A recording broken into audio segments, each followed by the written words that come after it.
Assalamu alaikum, everyone. Especially in the chat.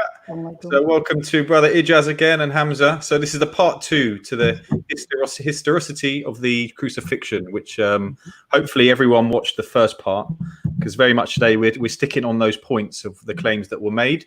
We put a challenge out, the last one, and one person joined, but we didn't get any others. So we thought, why not do it again today, give people a chance, the time to prepare. So this is all comers are welcome to come on, and I'll be putting the link out regularly.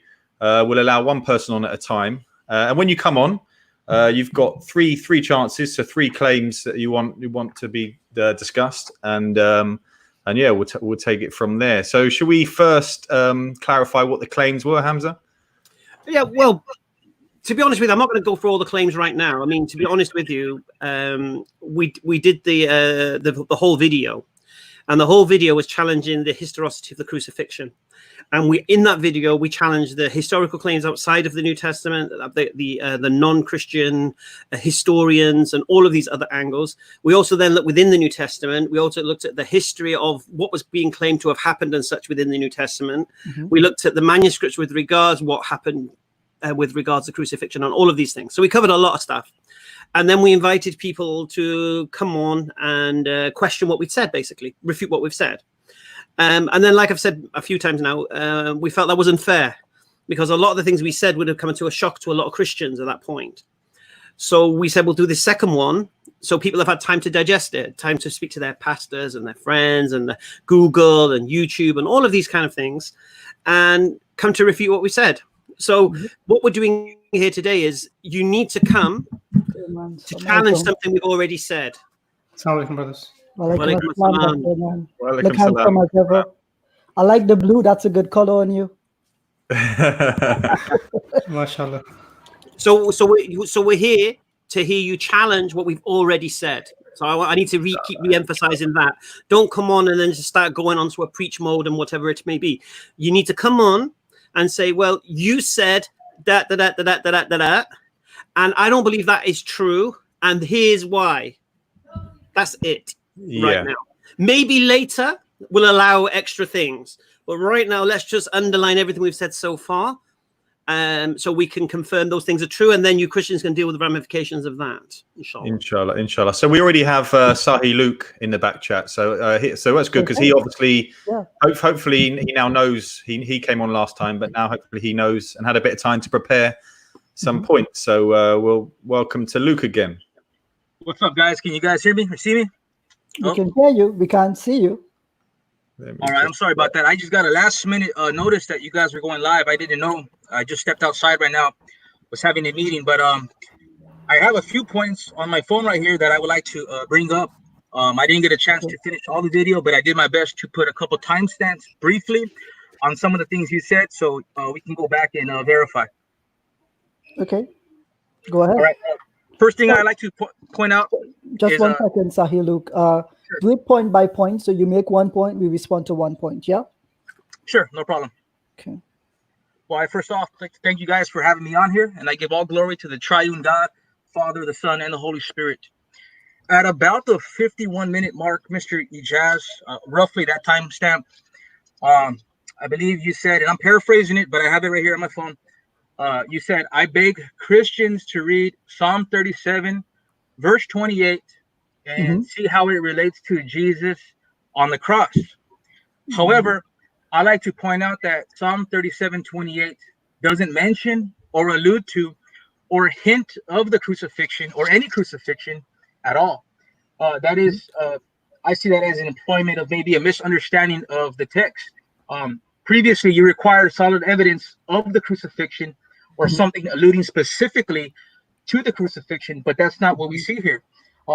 Specifically, verse 28 did say, for the Lord loves justice, and he does not forsake his saints. And then it says they are preserved forever. So does that mean no person would suffer death? Well, of course not. But let me quote for you what Dr.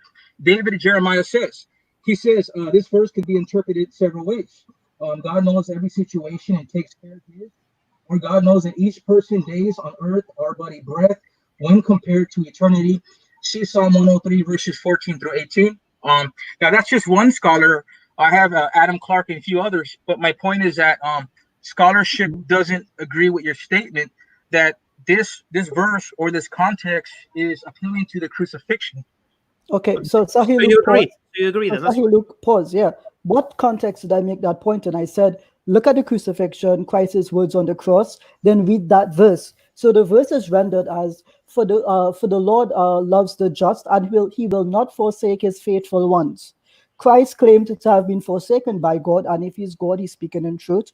He claims to be forsaken by God. God himself says in the Psalm, he does not forsake his faithful ones. Therefore, Christ was not faithful. I see that as a disparaging claim against Christ himself. So you have to read the entire Bible in context. I know that missionaries love to go to Psalm 22, but there is more than one passage in the Psalms which speak of being forsaken by God, and that is in that context. That's, by the way, an ancillary claim, an auxiliary claim. It's not an essential core claim that we've made. It's a point to the side to provide context as to why Muslims would also possibly disagree with the crucifixion. That is not one of the core claims that we made.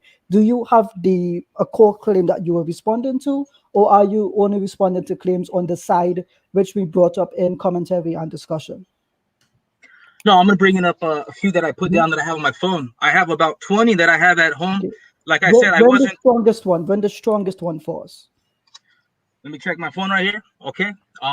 Okay. Mr. Hamza, I don't have the timestamp right here, but you said Jesus. You don't need the time. Listen, Luke, Luke. We're not going to argue against whether we said it, whether we didn't say it. Let's just hear the claim. Don't worry about timestamps. It doesn't really matter, okay? No worries, dude. Keep going.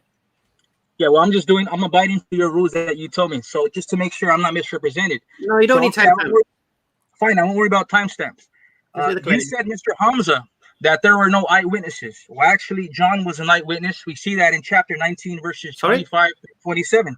Now, hold on. Now, we can appeal to archaeological evidence or external evidence as to John.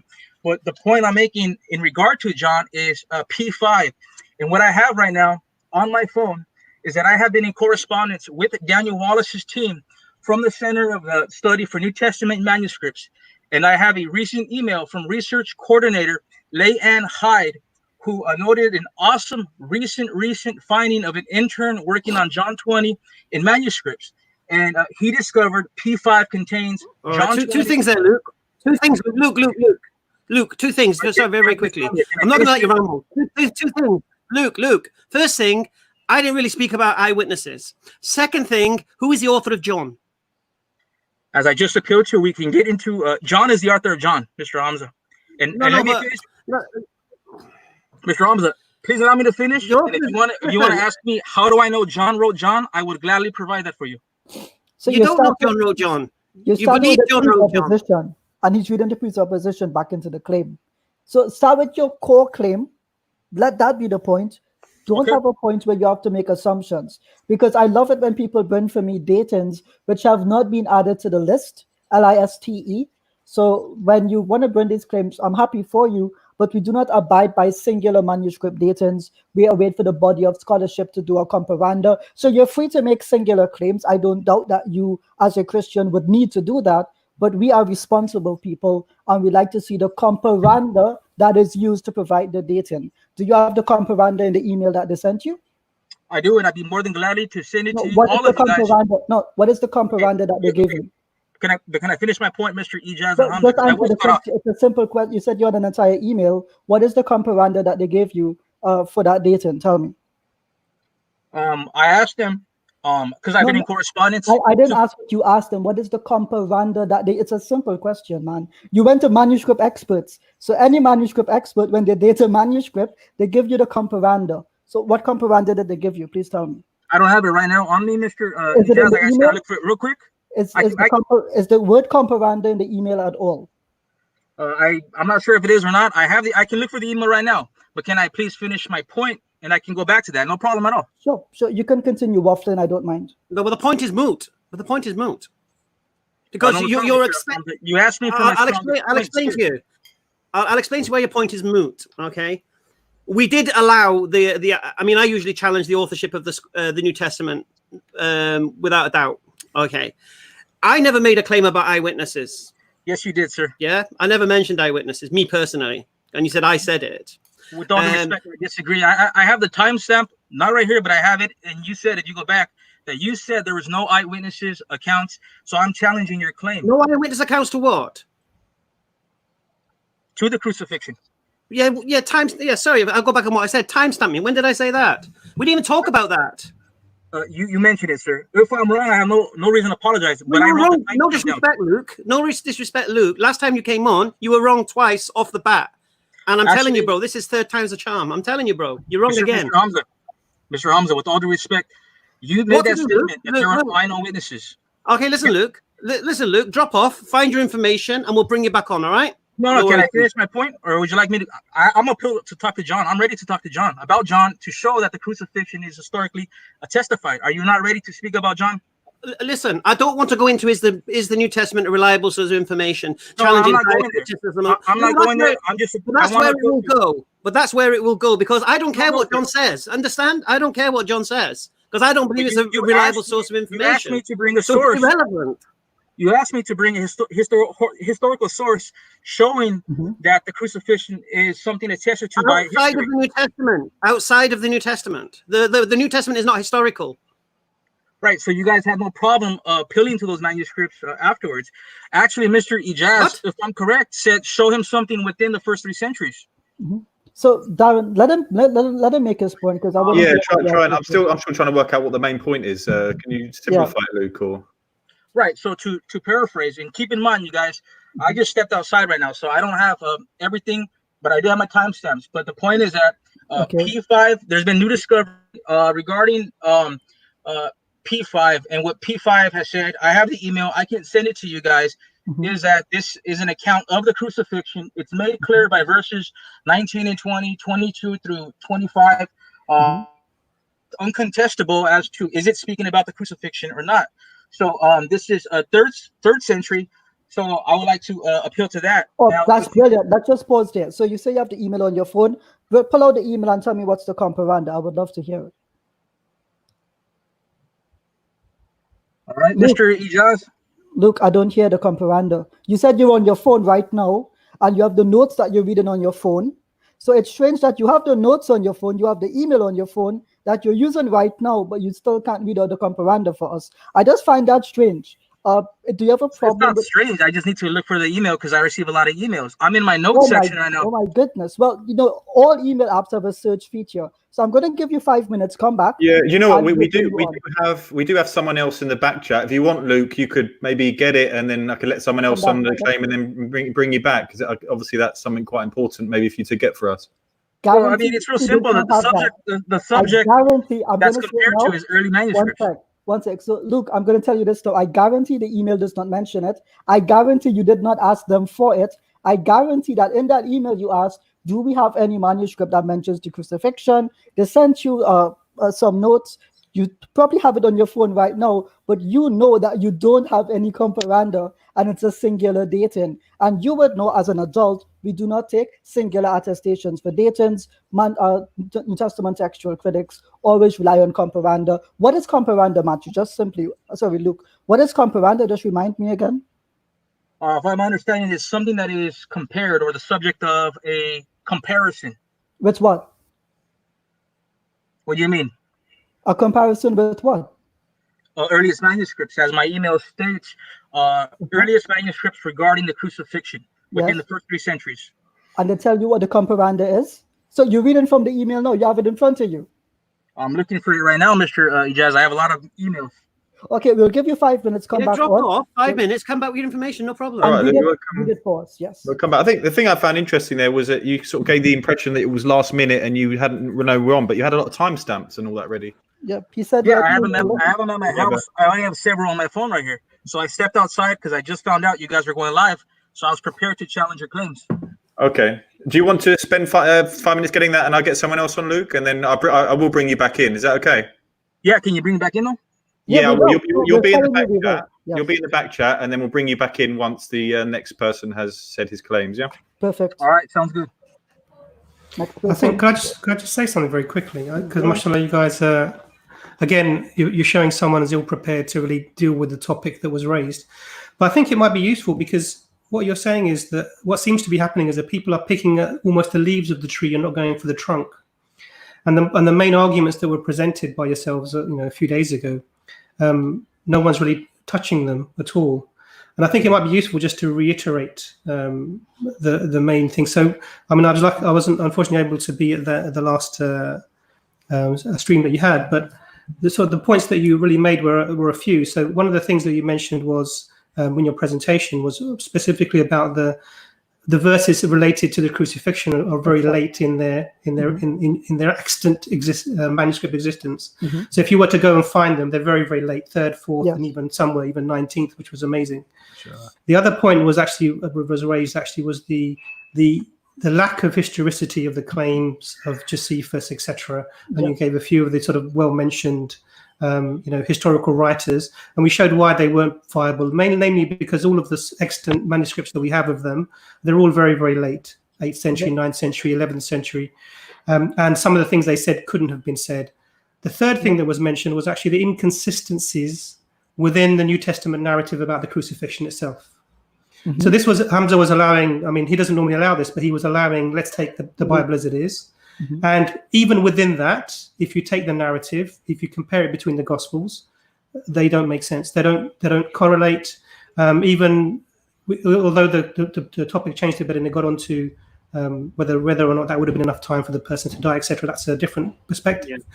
But those were the three main things, and I haven't seen anyone come up with anything so far. Admittedly, only one person so far. So those are the three main things we'd like people to try and come and. Yeah. Yeah, just to add to that.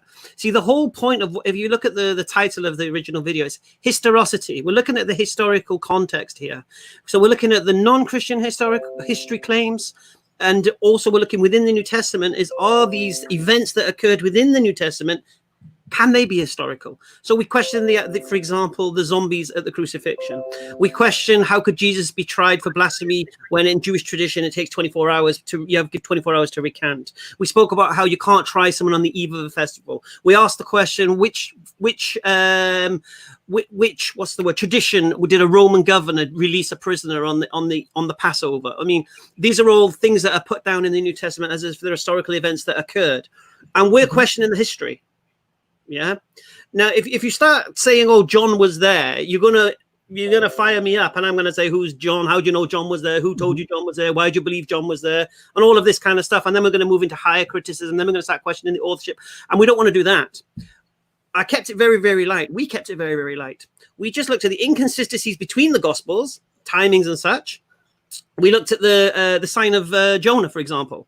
According to one gospel, when the Jews were asked for a sign, they were told, "You'll be given no sign," according to the Gospel of Mark. They asked for a sign in the Gospel of Matthew. Now all of a sudden it's going to be the sign of Jonah.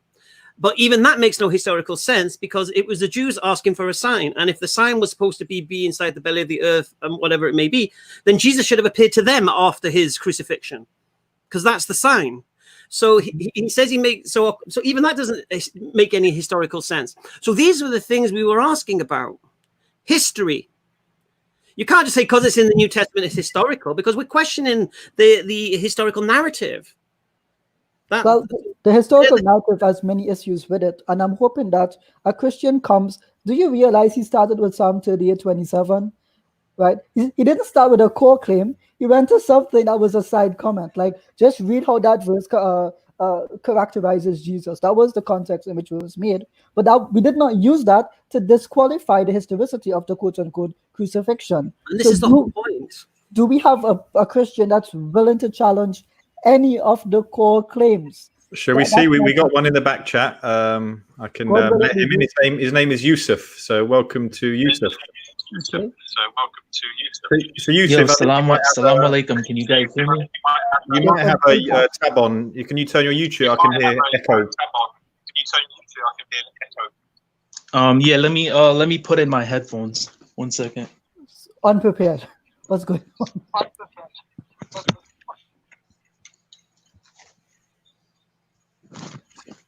I see a lot of chat in the comments. Where are these people? Yeah, anyone was jumping in? Matachi was in the comments. He seems to have been a runner, right? You know, they abandoned him and fled. So Yusuf, welcome. Are you a Christian? Hello. I'm practicing Islam. Before Islam, I was a Christian. I've kind of been bouncing beforehand. I was bouncing back and forth. I really didn't, know where to go. And then, something hit me, a couple of weeks ago. And I was like, I need to get back to Islam. And the reason is because Islam makes some very good points. And I only say that because I've read a lot of the Bible. I've read the beginning, a lot of the beginning, the Old Testament, and the ending of the New Testament, mainly Revelations, mainly when Jesus, was resurrected. Okay, so all I can say is Yusuf, so have you come on with any claims to sort of challenge the panelists? So I mean, on my way of looking at it, I believe that if Jesus was, Yusuf, have you come to challenge what we've said? So yeah, are you here to support so the the challenge is so the challenge is was Jesus crucified? Is that the challenge? No. Okay. Jonathan, please, can you all right. Yusuf, we got another one back in, but maybe if you I don't know, watch the first stream for a bit, and then maybe you can come back. And you'll understand what we're doing. Yeah. All right. Thanks for coming on. They've got a Just to be clear, we're not planting people. These are actual people volunteering themselves. This guy looks serious. Yeah, this guy's yes. He's got a serious name, so he's making a statement. Welcome to the panel. What can we call you? Good evening, gentlemen. I've just called me. I know Hamza actually. You can call me Richard Hamza.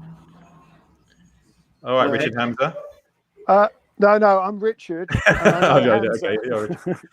Yeah. Mr. Hijaz said I listened to the about 37 minutes of your video, and I found a lot of discrepancies. One of the weird things, I'll give you one example. What does Hijaz mean?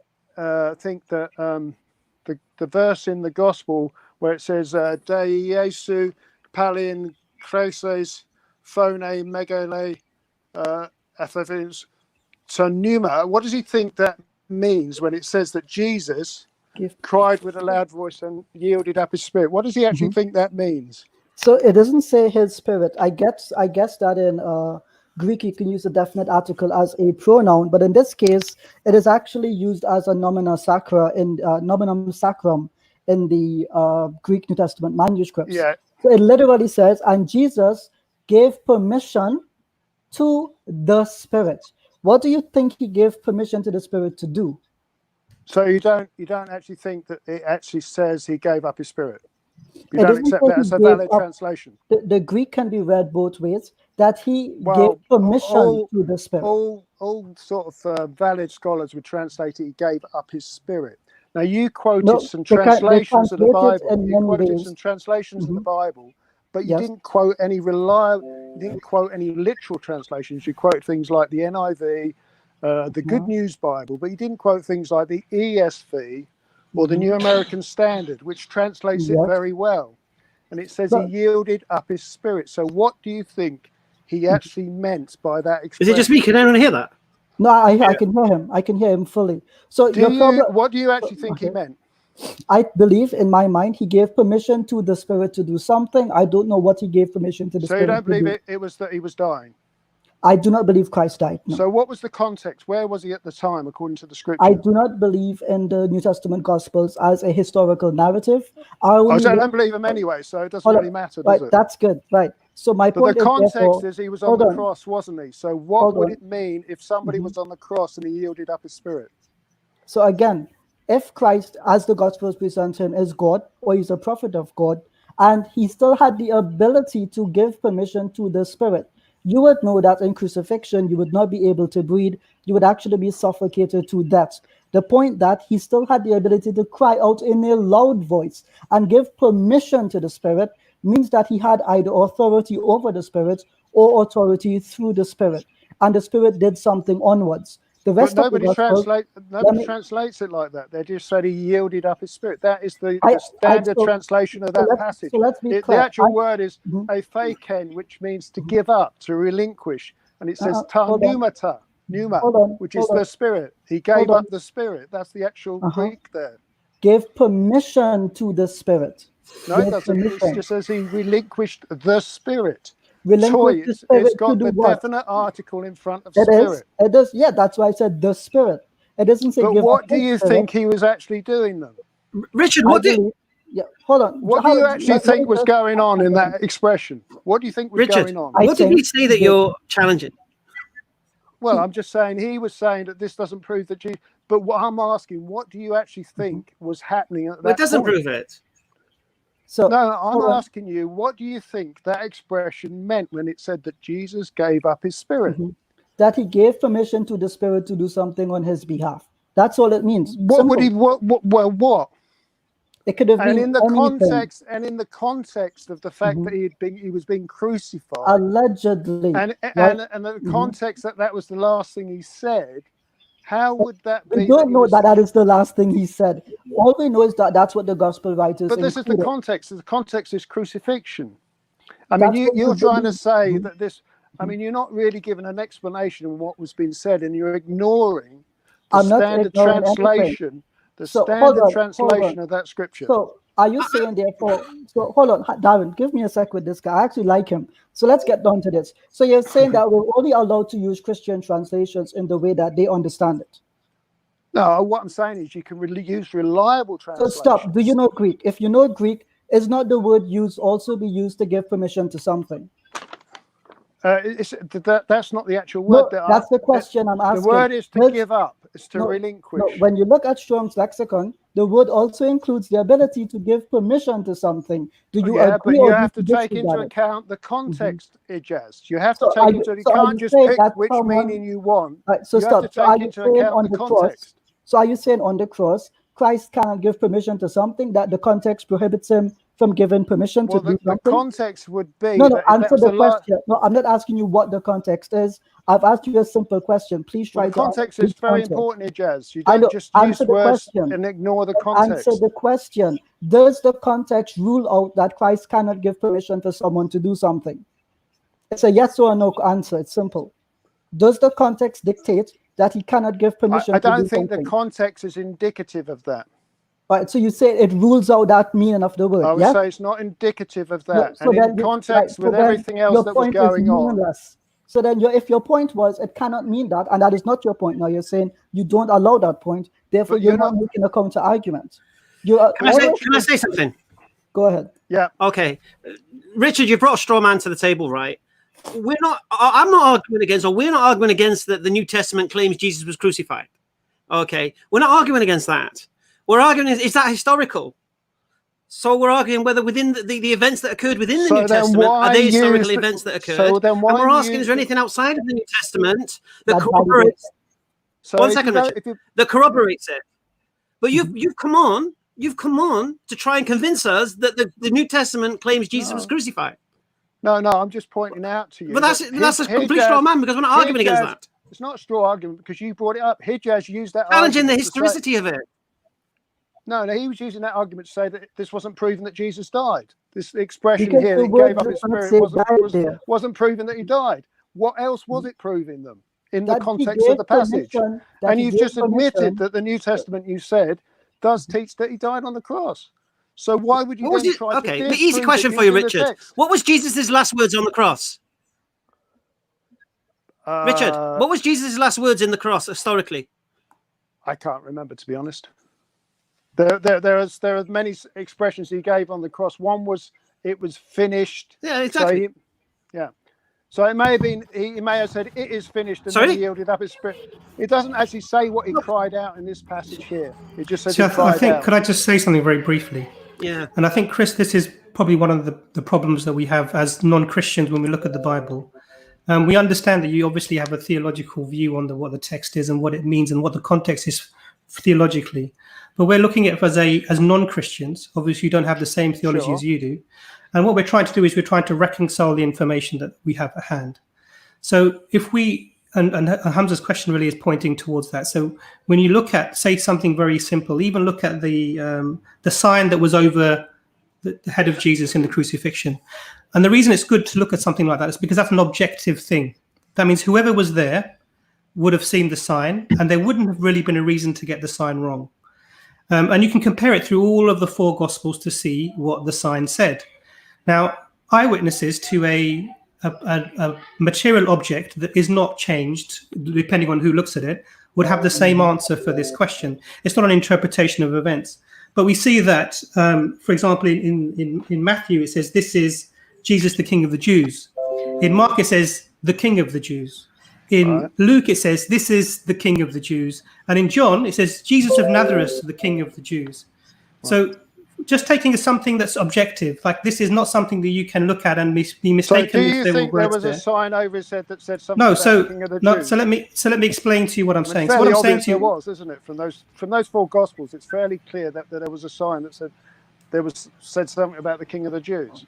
So wouldn't you say that's the conclusion from 4 accounts? No, Chris, so you're missing the point. Chris, let me make my point.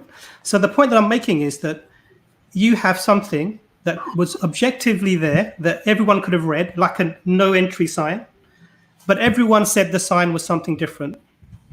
Now, what that leads to... They all agreed about the basics. I understand. This is why I'm talking about the theological point. So all that shows you is multiple eyewitness accounts work. So this is the whole point. This is the whole point. So what this demonstrates is that there are some things that are not correct about the narrative itself. Now, I chose the sign because I thought it would be sort of a neutral thing, but it demonstrates the point that actually the differences between the Gospels on the narrative is great, more so with John and the Synoptic Gospels. And this is what's the problem is that we're having, is that you're bringing a statement about the last thing that would have happened to Jesus, but depending on which Gospel you read, and initially they weren't together in one book, they were all separate in different areas distributed, you would have got a completely different idea about what actually happened at the crucifixion. So the point that's being made here is that even this word that's translated as gave up the spirit has another meaning that could be applied to it. Now, that doesn't make it, we're not saying that that's necessarily the case to be, but we're saying that this is a reasonable alternative to take if you look at the words and what could be done with them.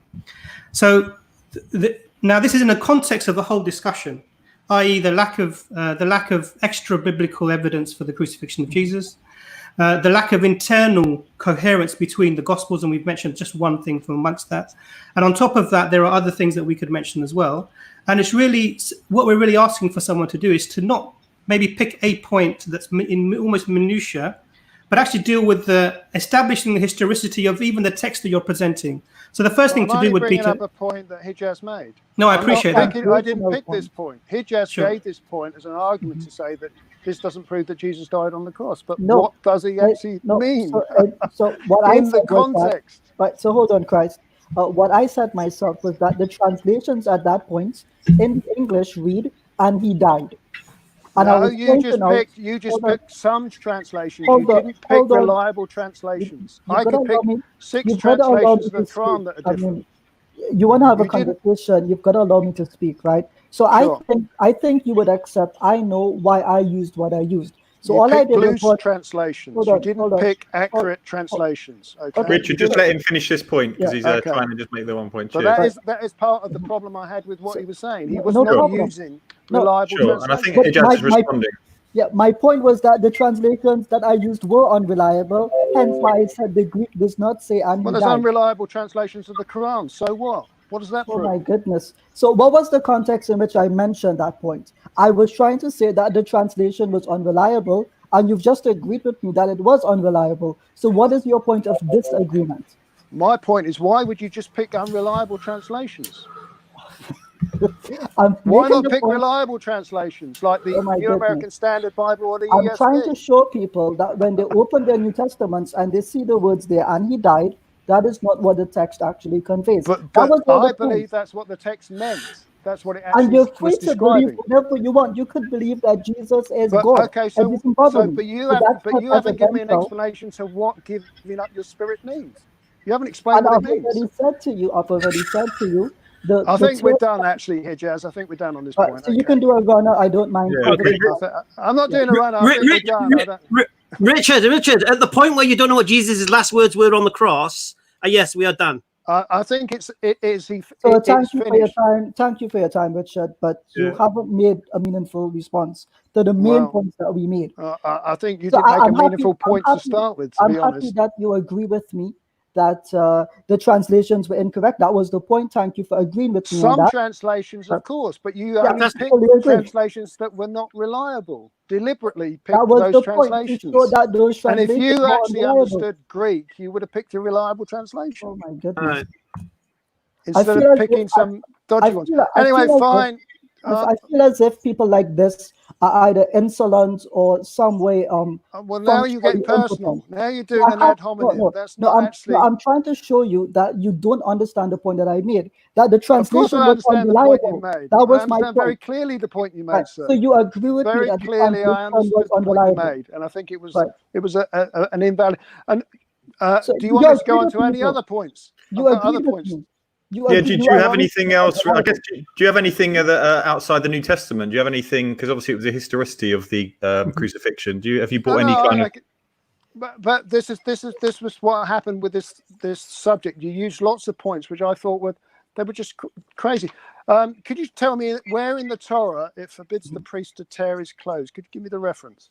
I don't have it on hand on me, but it does forbid the priest from tearing his clothes. So could you give me the context and the reference?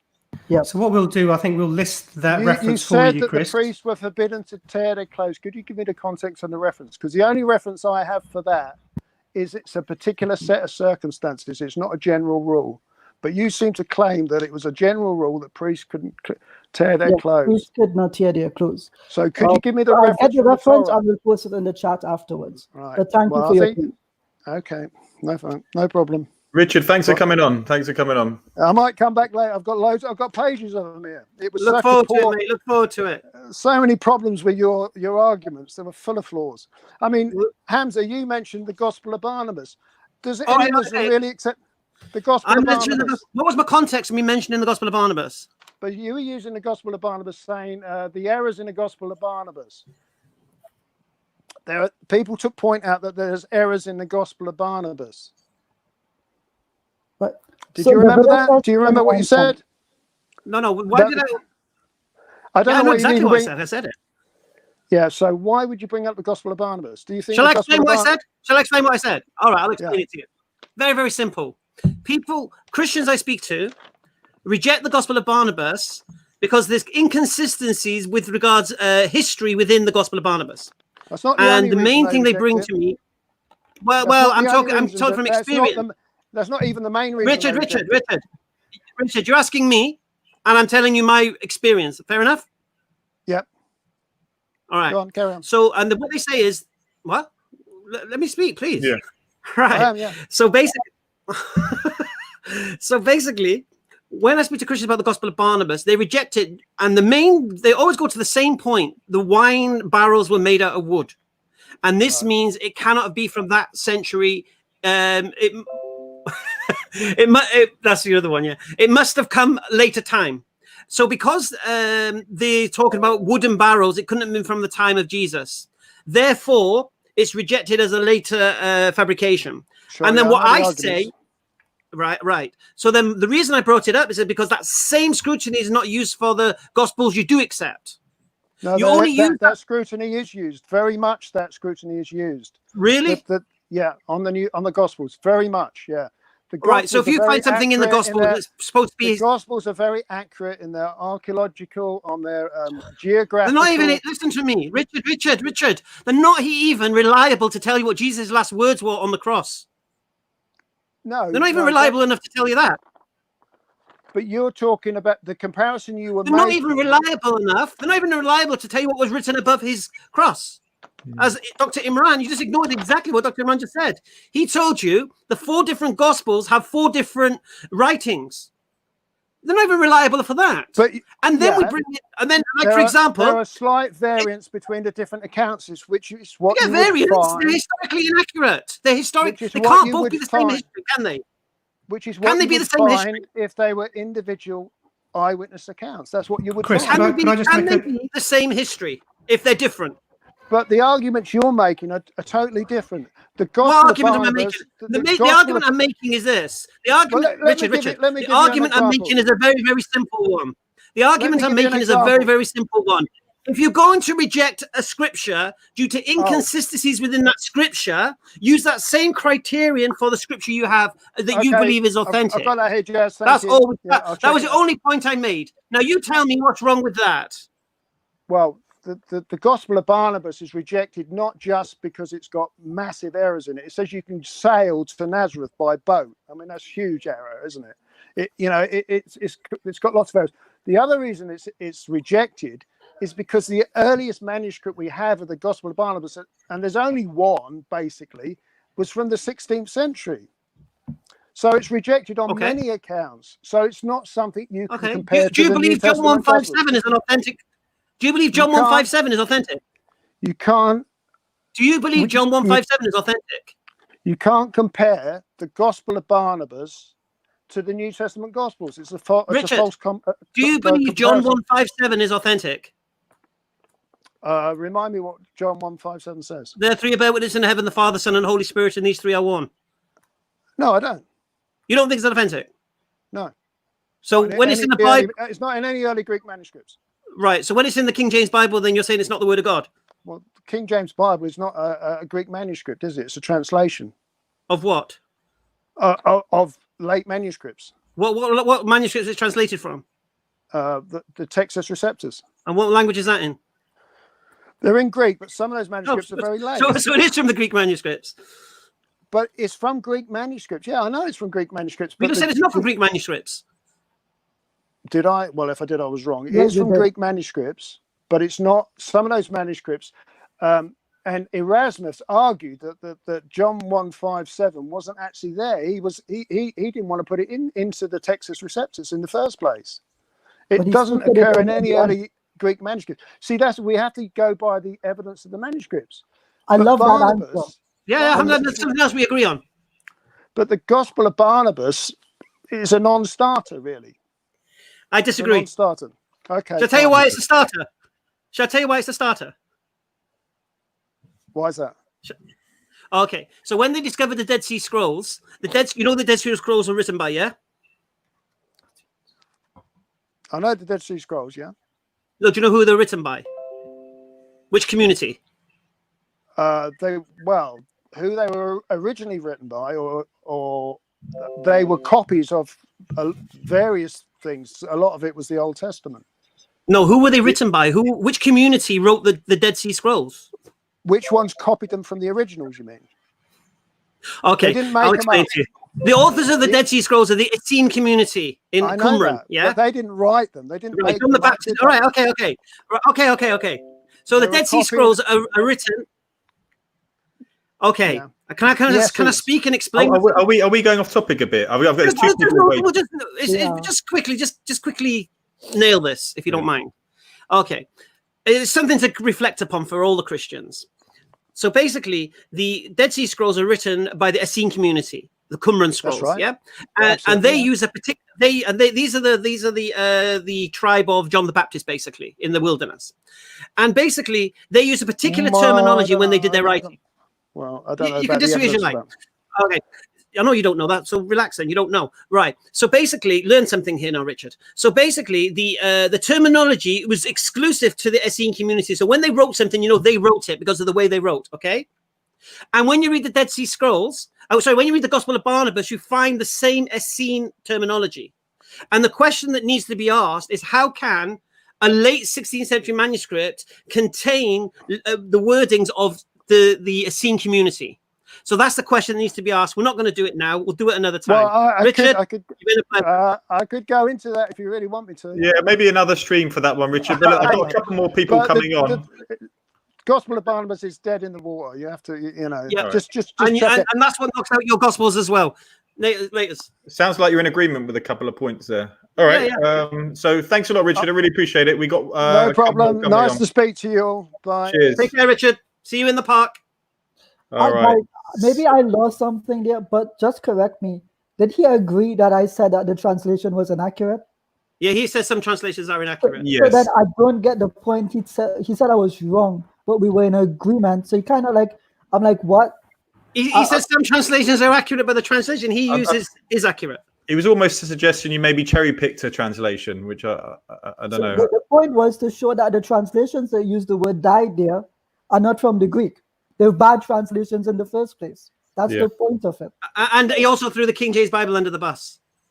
Alhamdulillah, Okay. something was thrown. Bit of a Brucey bonus there. Collateral. Let's get someone who actually understands the points on, please. Someone who likes to engage with the main points, please. Yeah, I've got. So we've actually got 2 people waiting in the chat. So I'll bring the next person on, who's called Mike. Hello, gentlemen. Welcome, Mike. Hello. Welcome, Mike. Thank you. Just 2 points I wanted to cover, but just to piggyback, I just wanted to share my thoughts on giving up the ghost. Just from my studies, it is a Hebrew idiom for dying, and I just wanted to share a few verses. Genesis 25:8.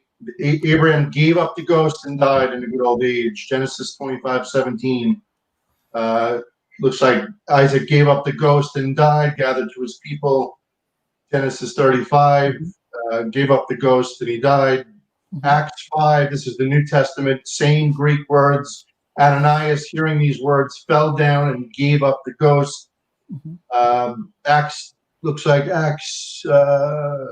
immediately the Lord smote. Oh, this is speaking of Herod, I believe. It says, because he gave not God the glory, he was eaten of worms and gave up the ghost. But just real quick, just to point out that was a Hebrew idiom for death. Jesus did die based on that usage. And you can comment if you want. Fantastic point, Mike. I just have a quick question. What language was the New Testament written in? Greek. Not Hebrew, right? No. No. So you would agree that you can use similar terminology not to come to the same point, yeah? Sure. But next point. Let's hear you. Okay. Ijaz, you had mentioned you were comparing, it seemed like you were comparing Gnostic writings and Gnostic views in light of the amount of evidence that's used to support the crucifixion. So I just wanted to just cover that real quick. There's a number of sources I could allude to, but what's your view on Basilides and Valentius? I think Valentius believed in a crucifixion, but Basilides, if I could recall, basically he claimed that he was a disciple of Matthias. Is that correct? That's possible. Okay, well, I'm just wondering why you said equal weights by comparing Gnostics to the overall consensus of the historical sources we have. Okay, so this is a really simple point. Every single document, there are 3 main documents that, 3 main authors that Gary Habermas and most of Christian scholarship agree set the basis for the historical crucifixion. They quote Tacitus, Josephus, and Lucian of Samosata. Those are the 3 people we quoted in the previous stream. The point I was making was that the extant writings of the documents that are written by those 3 individuals, which mention Christ Jesus being crucified, only 2 of them mention that, by the way. Tacitus uses a euphemism or a metaphor. In any case, all of them are written at roughly the exact same time as the Gnostic Gospels. At the exact same time. So they're actually contemporaneous with each other. The only difference is that one was written by what we will call Christians and the other written by non-Christians. So in terms of the time span that they come from, the chronology, then you can say that they're on equal standing. As to okay, so Ijaz, what Gnostic book do you think predated the Antiquities of the Jews that was written in roughly 94 AD? Off the top of my head, none that I would know, but I would argue that Antiquities of the Jews most likely predates the Gospels in and of themselves. It predates the Gospels? I would argue that, yes. Okay, well, we're discussing Gnostic books. I just wanted to cover, there are other sources I just want to get your opinion on. Okay, sure. We covered Tacitus. Origen mentions the historian Phlegon, writing about 80 to 140 AD, who quotes and it says that with regards to the eclipse in the time of Tiberius Caesar, in whose reign Jesus appears to have been crucified. He also said Jesus showed his hands and it was pierced by nails. That's by You said plague. from 140? You said from 140? Yeah, they roughly dated All right, yeah. 80 to 140. 80 to 140. That because you started with 140, now you've gone all the way back to 80. No, Here's I what said will tell you. 80. I said 80. Maybe it didn't come through. I thought you said AD, not AT. It could be a difference in here and there. But I have a question to ask you, Michael, now that you're here, right? So the point that you're trying to make is that you have witnesses for these events and link these events directly to the crucifixion? No. They're just to mention. Now, apart from these historians, no. Did you get my point? No. Okay, so with the historians, they're just recording the consensus of a view. They're recording what people believed at that time. I love that answer. Thank you. Yes. That's it. So when I'm comparing these particular sources, and I'm including, if I was to include Clement, wrote about 96 AD. Ignatius, he was born in 35 AD. He was a contemporary of the apostles. He wrote a letter to Trailians in 98 AD, affirming the crucifixion. He wrote also a letter, by the way. We don't have any of his letters. I think Corpus Ignatium, the extant manuscripts, come from the 9th century CE. And I do not think that we have any contemporaneous evidence for the crucifixion itself. Are any of the authors that you're quoted eyewitnesses or were contemporaneous to the crucifixion and witnessed some of the events related to it? I wanted to let you know that your point of equal scales is just way off. The reason why most historians attest to the crucifixion is because of these extra biblical sources. If you don't want to deal with extra biblical sources, I can go on with Justin Martyr, Irenaeus, Tertullian, Origin. Mike, you missed the memo. Okay, listen. We've already refuted the historical sources, Tacitus, Josephus, and such. Are you contesting? You didn't refute it. It's just a different category of point. Okay. So we did refute it. We believe we did. Are you saying we were wrong? What point did you refute, Hamza? We refuted Josephus because the claim is that Josephus was a non-Christian historian writing about the crucifixion. Yeah. Well, he was writing about Jesus, yeah. And he's not a Christian. He wasn't a Christian, no. He was a Jew. Yeah. Okay, and he never became a Christian, yeah? Why should he become a Christian? Because what he writes. He was writing history. I mean, no, but he called Jesus the Christ. No, I'm not of the view. There is a consensus view of a kernel of core elements. In other words, James Dunn, he's a scholar, and he basically, the consensus among scholars is that there is a core text that is true Josephus. The word Christ doesn't belong in it. No, so let's just pause here. So but the crucifixion. What we'll do, Mike, we're going to isolate Josephus then. Let's deal with the claim of Josephus and how we're going to refute it, yeah? Just 1 second, Hamza, before we move on to that. No, you can do that. Jonathan McClatchy is in the comments.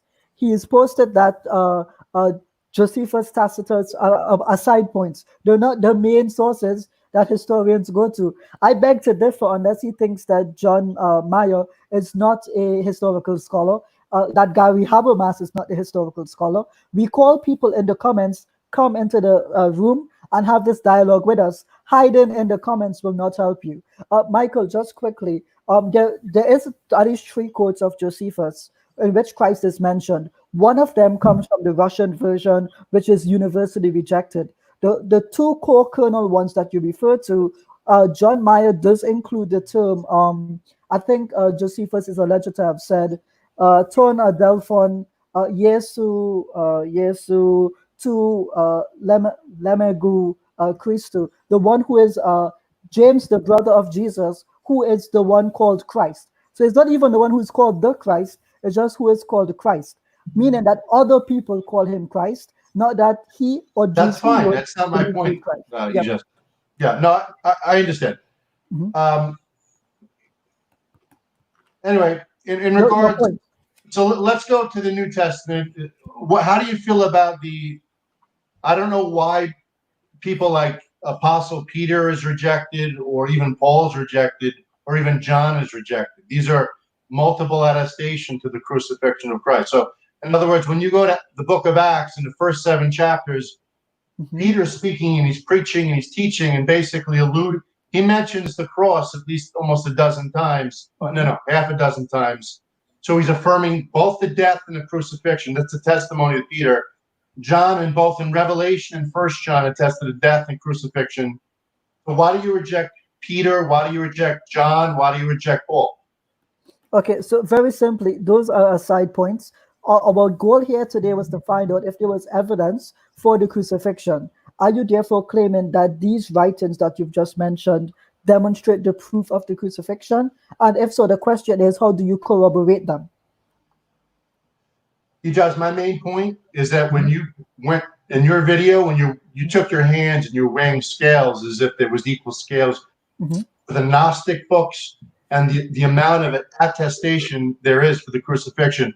So that's blatantly false. There are historians, there are internal evidence, biblical evidence, and you can even go to the pre-Pauline Creed. You can go to that's Mark. An interpretation. Here's what we need. When we mean evidence, give me something. No, that's considered evidence, Ijaz. That's multiple attestation. Okay. No, but why should we believe it's true? Why should you believe it's true? Why do you believe the Gnostics are true? I don't. So hold, guys, hold up. I think we're getting off track here. Mike, do me a favor, right? Name the three main principles of historiography for me. I'm sorry, Jess, can you say that again? The three main principles of historiography, how we judge the historicity of literature that mentions historical events. Good question. Well, I would say that scholars answer that question, and most of them believe in the crucifixion, including Shabir Ali and Aliati, who is a Muslim scholar. So you can appeal to them, but I'm not Aliati. I'm not a scholar. I don't apply that critique because I'm not either a debater or a scholar, but I can see the evidence on a novice level. All right, so hold on. Mike, did you watch the first video? I did. You did, and Ijaz explained what method of how we're going to test the historicity with those 3 criterions at the beginning of the video. Are you saying scholars don't follow that methodology? Well, it depends what their paradigm is. If they believe Jesus died for their sins, then of course No, I'm talking about liberal scholars. I'm talking about the Jesus Seminar. The Jesus Seminar is 70 liberal scholars who agree on the crucifixion. Mike, this question about historicity doesn't necessarily have to just be about religion. How do we understand historical documents, whether they're true or not? How do we attest them? That's the question. And then we can apply it. Was Jesus crucified? And the consensus of scholars and internal and extra biblical evidence hold on, Mike, is that he was. Mike, you can appeal to popularity all that you want. But I'm not appealing to popularity. You're saying appeal to consensus is appeal to popularity. If you don't know... But I have the sources. I can quote from the scholars themselves. So let me quote from the scholars for you. There are 3 main principles, right? One is the criteria of embarrassment, one is the criteria of dissimilarity, and the last one is the criteria of multiple attestation. Those 3 are used in cohesion with one another. When applied to the Gospels, we do not find those criteria allow us to extract facts from them. I'll give you a simple example. When the criteria of embarrassment is used, scholars reason that because the Messiah was crucified, this was something embarrassing, therefore it must be true. There's a brilliant video with N.T. Wright. He says, if we take Christ as we understand him outside of the world of first century Judea, then we have more questions than answers. But there's a simple response to this. If you take out the crucifixion, you still end up with almost the exact same narrative that Jesus preached, healed, and that he was persecuted. We do not need his death to answer the question, what would happen in first century Palestine without him. So therefore, on the principles of historicity and historiography, we do not need him to die. In fact, John Mayer, in his book Imaginal Jew, of the five criteria he gives, 3 I've just listed, the very last criteria is the execution of Christ.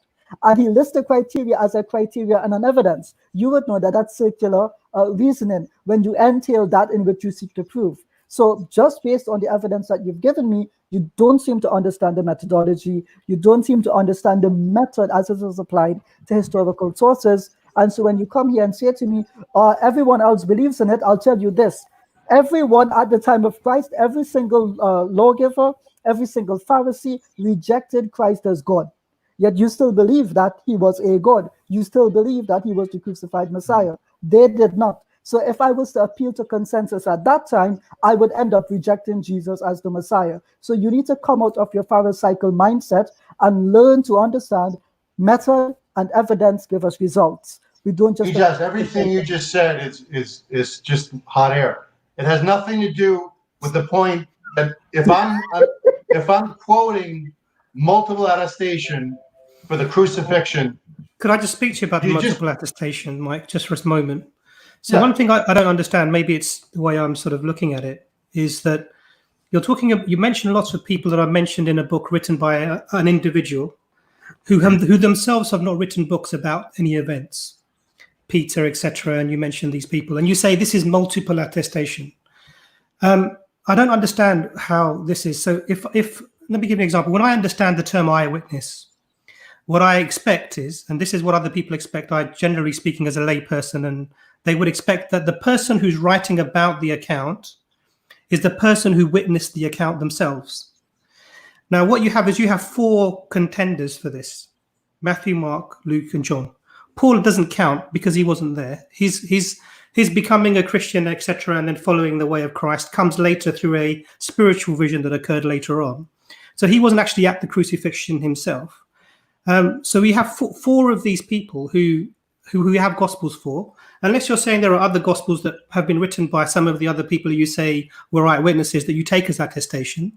So the only attestations that I can see that I would take as reasonable would be from these four people who wrote the gospels themselves, if that's what you're claiming. We know that some of them definitely weren't even disciples of Jesus, so they wouldn't have been there present anyway. And from the narrative in all of I think in at least the synoptics, all of the disciples fled the crucifixion. They all forsook him and fled. So I don't really see, maybe it's the way I'm looking at it. I don't see how you can quote. So if I were to write about an event and I say, Timothy saw this thing happening, but I signed the book, Imran signs the book. You then come along and say, well, I know I have attestation from Timothy about the event. You don't. What you have is you have my words. So what that would account as a really hearsay, if you wanted to be technical about it. I'm writing about another event. You can't then take that third person, Timothy, from my writings and say that he is now an eyewitness. Does that make sense? What I'm saying to you. This is how I'm not seeing how you can claim, other than the four gospel writers, anyone else as an eyewitness. How are you doing that? Well, Luke is a sort of a historian in his own right. He's been credited at least by several scholars. But so if he's recording eyewitness testimony, so he's hanging out with Peter and John and the apostles. So in the book of Acts, he's recording the words of Peter, which give a testimony, a clear creedal testimony to the death and crucifixion of Christ. To me, that's a line of attestation. Okay, Luke is taking eyewitness testimony. How long after the event? Depends who you ask. I'm asking you. I don't know. Dating the Gospels is very difficult. Some people, 60 AD, 50 what AD, 70 AD. What about you, Mike? What about you? When do you believe the Gospel of Luke was written? I believe before the destruction of the temple, so anytime before that. So roughly what? Well, maybe 60 AD, 70 AD. Yeah. And how long is this after the event of the crucifixion? Many years. How many? Many years. 30 years? I said many years. Yeah, I'd say 30 years. Okay. All right. So did Luke ever meet Peter and the apostles? So Luke is asking for eyewitness testimony for an event that occurred 30 years prior, yeah? Did Luke meet the apostles, yes or no? No, that's the question, isn't it? Is Luke getting eyewitness testimony for an event that happened 30 years ago? Why couldn't Luke, which it is recorded, he met the apostles and engaged with the apostles, recall a conversation and meetings they had 30 years prior? Oh, no, well, that's the question. First of all, let's establish that's what he's doing. He's going to witnesses from 30 years ago and asking them what happened, yeah?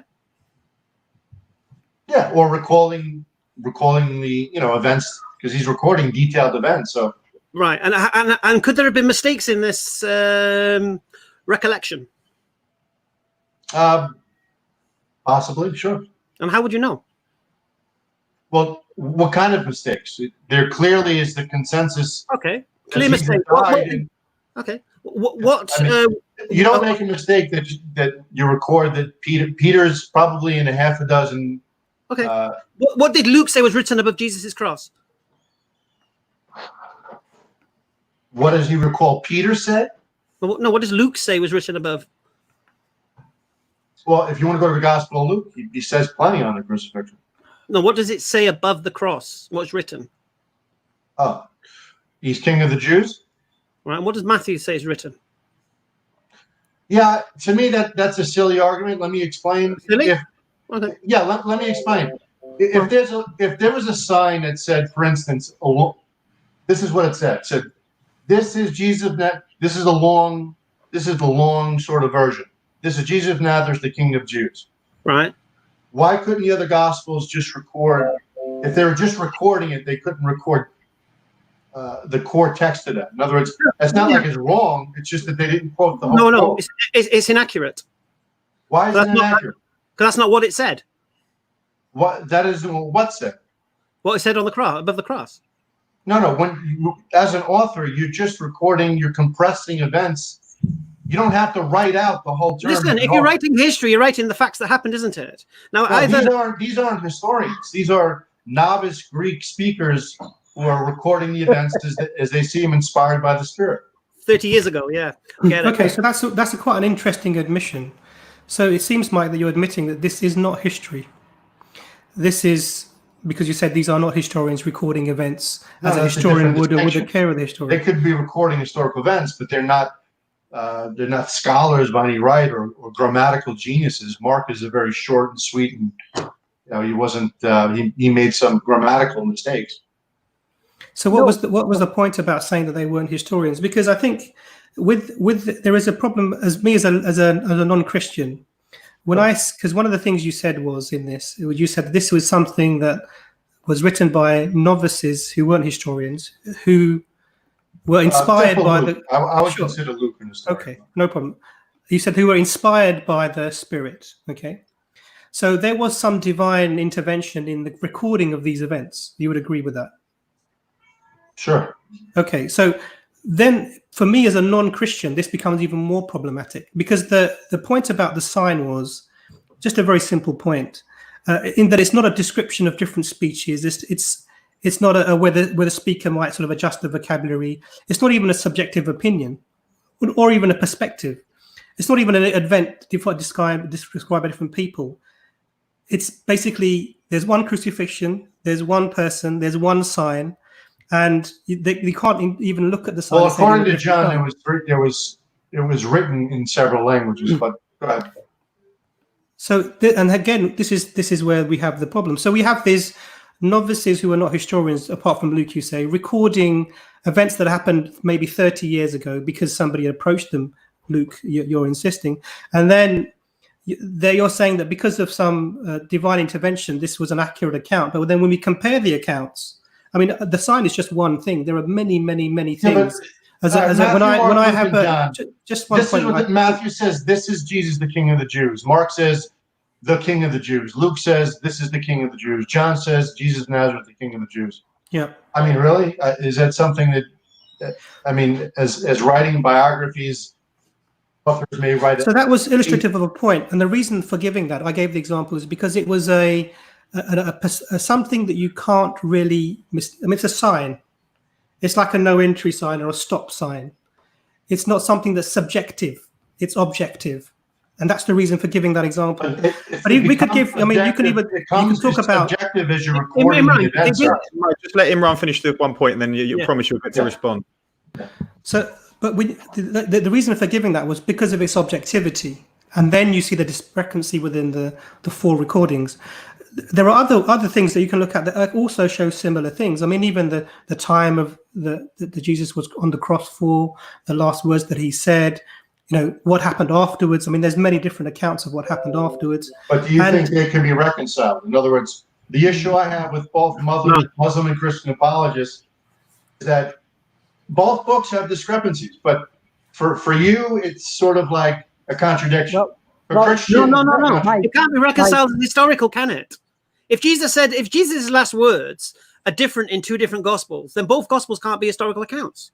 Why do you say that? If Jesus was on a cross for 3 to 6 hours, why couldn't he have said multiple things? His last words. His last words, the last things he said. So the last words to one witness could have been one thing. Last words could have been another to another witness. So they were. So they weren't his last words, then, were they? To one of the other witnesses. Last word. I just want to illustrate that point. I just want to illustrate this point, Mike. Let me just give you an example. So if you imagine Calvary and you imagine an individual upon a cross, so you're talking about a cross which is maybe 30 foot, 40 foot high. There's an individual who's suspended above that, tied or nailed according to the tradition. And the people 10 feet high. Sure. The people would be sort of maybe at knee level, feet level, knee level, but at best. And usually they were kept at a little bit of a distance. And you're saying that there were different people were given different last words from the crowd who individually recorded these as different last words. I mean, really, Mike? Yeah. I mean, we have the account John when he's speaking to his mother and the disciple. And these are ways to reconcile, sir. I mean, listen, the fact is, does that, as a historian, let's say just from a historical point of view, how does that take away from the crucifixion, whether Jesus was crucified or not? No. It takes away from the historical accuracy of it. Yeah, that's the point. So one of the criteria for historicity is the criterion of similarity as well, criterion of coherence. So if you have a common thread that is consistent throughout each event, then we can say the probability of that increases historically. That's the point we're trying to make. I'll give you an easy answer, right? Right, so the crucifixion would be attested in each gospel, so you would assume that would be. No, the devil is in the detail. So I'll give you an example. Mike, I'll give you an example. Mike, let me give you an example, right? So the words, I'll give you an easy example. In Matthew, it says that after the trial of Pontius Pilate, Jesus was put in a scarlet red cloak, right? They clothed him. And Mark, it says he was in a purple cloak. Now, clearly, if you see a fire engine in scarlet red, you're not going to say, Mommy, look at the purple fire engine. It's clearly a red fire engine, unless they were colorblind. So here is the question then. If Peter and the apostles were there, why didn't they go to Matthew or Mark and say, one of you, it's either red or it's either purple, it's not both? So that's one. There's a second problem to this then. When Christ is selected as the one to be crucified, they actually have to beat him, right? Now, it literally says that when you go to whip someone, at this point in time, there was the pre-crucifixion punishment, then there was the crucifixion punishment. So in Matthew, they go to flail him, they take off his clothes and beat him, and then it goes on to say in the same Gospel of Matthew that they put on his clothes and then they struck him again. Now, that doesn't make sense. You don't put on the clothes back of the person that you took off the clothes to beat. This is one of the examples where we know something happened, the historical method for crucifixion, and we see that in the Gospels to get an error there. It's mixed up. The sequence of events is mixed up. And even another historical one is the fig tree situation, where guys, this is a whole nother issue. Same issue. We're talking about the crucifixion. Hold on, just mute him a second. Listen, It's the same issue. I'll explain why it's the same issue. I think it's the Gospel of Mark, the fig tree happens, and then he goes and turns over the tables in the temple. And in Matthew, he turns over the tables in the temple, and then he has the fig tree experience. We're looking for history here. We're looking for timelines, and it's inconsistent. So we're challenging that inconsistency. Those are discrepancies, though. In other words, how do you get in the mind of an ancient author? And for example, use the time in John gives a time of 9 a.m. and Mark gives a time of 6 p.m. something like that. It's off by 3 hours, and people say, "Oh, that's a big contradiction." But so can that be reconciled? So hold on. You're saying to me we must try to reconcile these problems. So then I just saw in the chat someone say he wore 2 cloaks, one was purple and then one was red. But the Gospels, the authors only mention he was given 1 cloak to be mocked with. So if the idea is he did 2 of everything and 3 of everything, then we have to piece together, cut and paste, and then try to get a coherent narrative. And I'll give you an easy example just to demonstrate the point, and perhaps we'll move on to someone else, right? Sure. Papier says that Mark wrote his gospel in a disorderly fashion, right?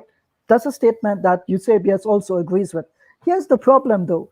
If Mark did that, when we look at the Gospels today, Matthew, Mark, and Luke follow the same timeline of events. So if Mark is written in a disorderly fashion and the other 2 are similar in his narrative, then all 3 of them are immediately disqualified as being in the correct order. So just by a simple matter of looking at what witnesses who allegedly spoke to eyewitnesses said, and what the writings say contradicting them, and then the eyewitnesses contradicting what the writings say, we know for a fact then that if there were disciples and there were apostles who witnessed these events, they did not seem to care to reconcile them. And what happens later on is you have to wait for the scribes to edit these texts and harmonize them, and that gives a basis for you to say they're saying the same thing. I'm saying to you, either they said X or they said Y. The law of non-contradiction plainly says you cannot say not A and A at the same time. So we're using logic. We're using the Okay, so Ijaz, based on that point, is it your position that the gospel writings of the New Testament doesn't teach Jesus was crucified? No, they plainly teach that he was crucified. I do not deny that at all. The point simply is they are not reliable, therefore they're not a basis for history. Simple. Yeah, I feel like the point's been made quite a lot. I think. Would you fair to say we've got a queue of 3 others? Thanks, Mike. Appreciate it, man. I think look, the point's been made, and I think people will listen. And cheers, Mike. Real quick, guys. Real quick, before you let in, Jordan. Take care, Mike. How do you see a difference between discrepancies, say, in the Bible as opposed to the Quran? In other words, if I was to look at the Quran in a similar fashion and take selective verses when it talks about, what were humans created of. One verse says they were created of water. One says he was created of a clot. One says he's created of clay. Listen, how many authors of the Quran is there? Yeah, well, that's my point. No, how many authors Imagine if there were multiple. In other words, no. Because look, here's the difference. You see, we believe the Quran has one author. You accept the New Testament has multiple authors. You believe these multiple authors were eyewitnesses to what they saw, and yet they contradict one another in what they write. You would expect different views from eyewitness accounts. Quran. I'm not saying it's a contradiction in the Quran, but I'm pointing out that some could make the same claim that the Quran's contradicting itself. Listen, if the author of the Quran is one. Yeah, then obviously he's clearly not contradicting himself. Basically, it will be another. Well, that's your claim. I don't believe that. Obviously, I believe it was a compilation. Well, you can only go, look, Mike. It's very, very simple. We can only go. You're going to go for what we believe, isn't it? Whether you believe it or not is irrelevant. But you can't then come to us and act like why do I have to believe what you believe? You don't believe what I believe. It makes no sense. Alhamdulillah. But the point here is this: we believe the Quran has one author. Therefore, you have to attack. You have to come to us with that paradigm. It's not one author. No, but we believe it is. A third of the Quran is a forgery from ancient fables. And look, I'll say it again to you. You can only go for what we believe. We believe the Quran is one author. You accept that the New Testament has multiple authors. And why does the one author contradict himself? He's saying that humans are crazy. Mike, it's just your misunderstanding, that's all. Exactly. I'm not saying it's a contradiction, but people could say that just like the discrepancies in the New Testament. No, but it's a contradiction when 2 people report the same history differently. No, that's called eyewitness account. That's how eyewitness testimony works. That's an unreliable eyewitness testimony. Okay. Hey, God bless you guys. Take care. Thank you, Mike. Nice speaking to you. Okay. Cheers, Mike. All right. Just 1 second, Jordan. So yeah, we go have on. so many Christians in the comments, right? I just want to address 2 of the comments that they've put forward, right? So one of the comments was, why do we reject what the consensus of scholarship says? But here is the question. It's not simply appealing to the consensus of scholarship. Anyone can do that for anything. But I lay this point out firmly. There is no consensus by scholarship that the crucifixion happened in the way that the New Testament described it. The only thing that they agree upon is that 3 writings in the 2nd century from non-Christian historians in some capacity mention that Christ died. It's based off those 3 individuals who were not eyewitnesses, who were not contemporaneous to the crucifixion event. That is their basis, and that is how historiography is done. So we're not saying that all of the scholarship is wrong. We're simply saying that when we apply these methods more stringently and we look at the evidence, we are not convinced by it. So perhaps it is someone can come here and say, yes, okay, you're right that the methodology is happens in this way. Yes, this is the evidence that people agree upon. So then convince us that the conclusion that they have come to is reasonable. My claim here is that the belief in the crucifixion, by relying upon these three later authors, is more unreasonable than reasonable. That's all we're saying.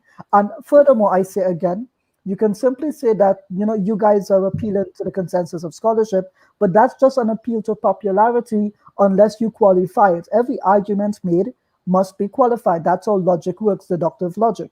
So we're simply saying, here is what is before us. Help us come to understand it. If you disagree, give us good reasons to disagree. We're not saying that we're going to reinterpret the Bible. That's not our job. We're not saying that we're here to tell you that the Bible is wrong.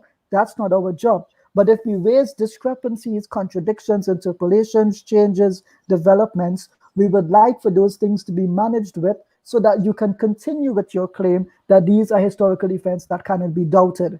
And the fact remains that they can be doubted. Yeah, this is what we missed out of the whole thing. We're talking about history. This is the key. Historical. Obviously, if we asked Mike, why do you believe John is what John says is true, he'll say because it's the word of God. And that's his criterion. But we're questioning what's within that. We're looking at the historical line. That's why I brought up the Gospel of Barnabas, why the Christians reject that. Because they look into it and they see this and they see that and say that can't be from that time, which is fair enough. But if you're going to come on here, please, we're challenging the history of the crucifixion.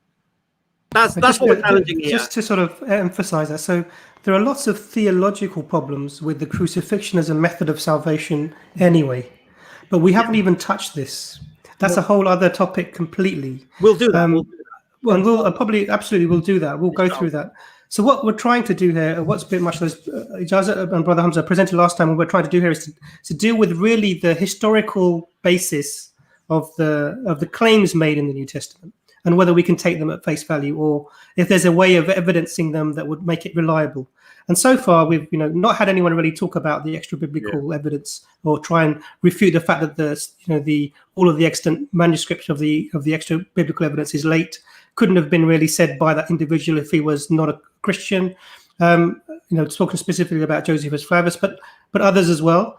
And no one's really sort of affected, changed the datings that that Ijaz has presented for the late existence of the verses that deal with the crucifixion itself, 3rd, 4th century onwards, and some even as late as 19th century. And also we presented many, it's just a few, but many of the internal contradictions of the narrative between the Gospels.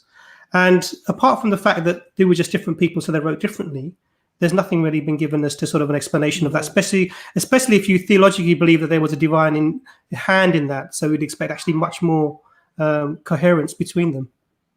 Go on, Ham. Abbas has sent a couple of messages. He's eating a chocolate cake and a cup of tea, but he's putting a couple of... excuse my frozen picture as well, by the way, I'm making funny faces. So Abbas makes the point about Christian scholars internationally agreeing a consensus that the Gospels haven't been preserved. He made that point earlier, and he had a question, which was, if they claim that the Bible was inspired by God, then how can they have contradictory verses? So that's from... they presuppose that because it's inspired by God, it does not have contradictions. And then they tell us that these words that we find in them are written by people writing of their own volition. Now, the thing is, if God is telling you that this is what happened, then you can't have different perspectives, right? That's the problem. The second problem is, and I need to emphasize what Michael said here. He said, well, there were different last words, because that's the perspective of the author.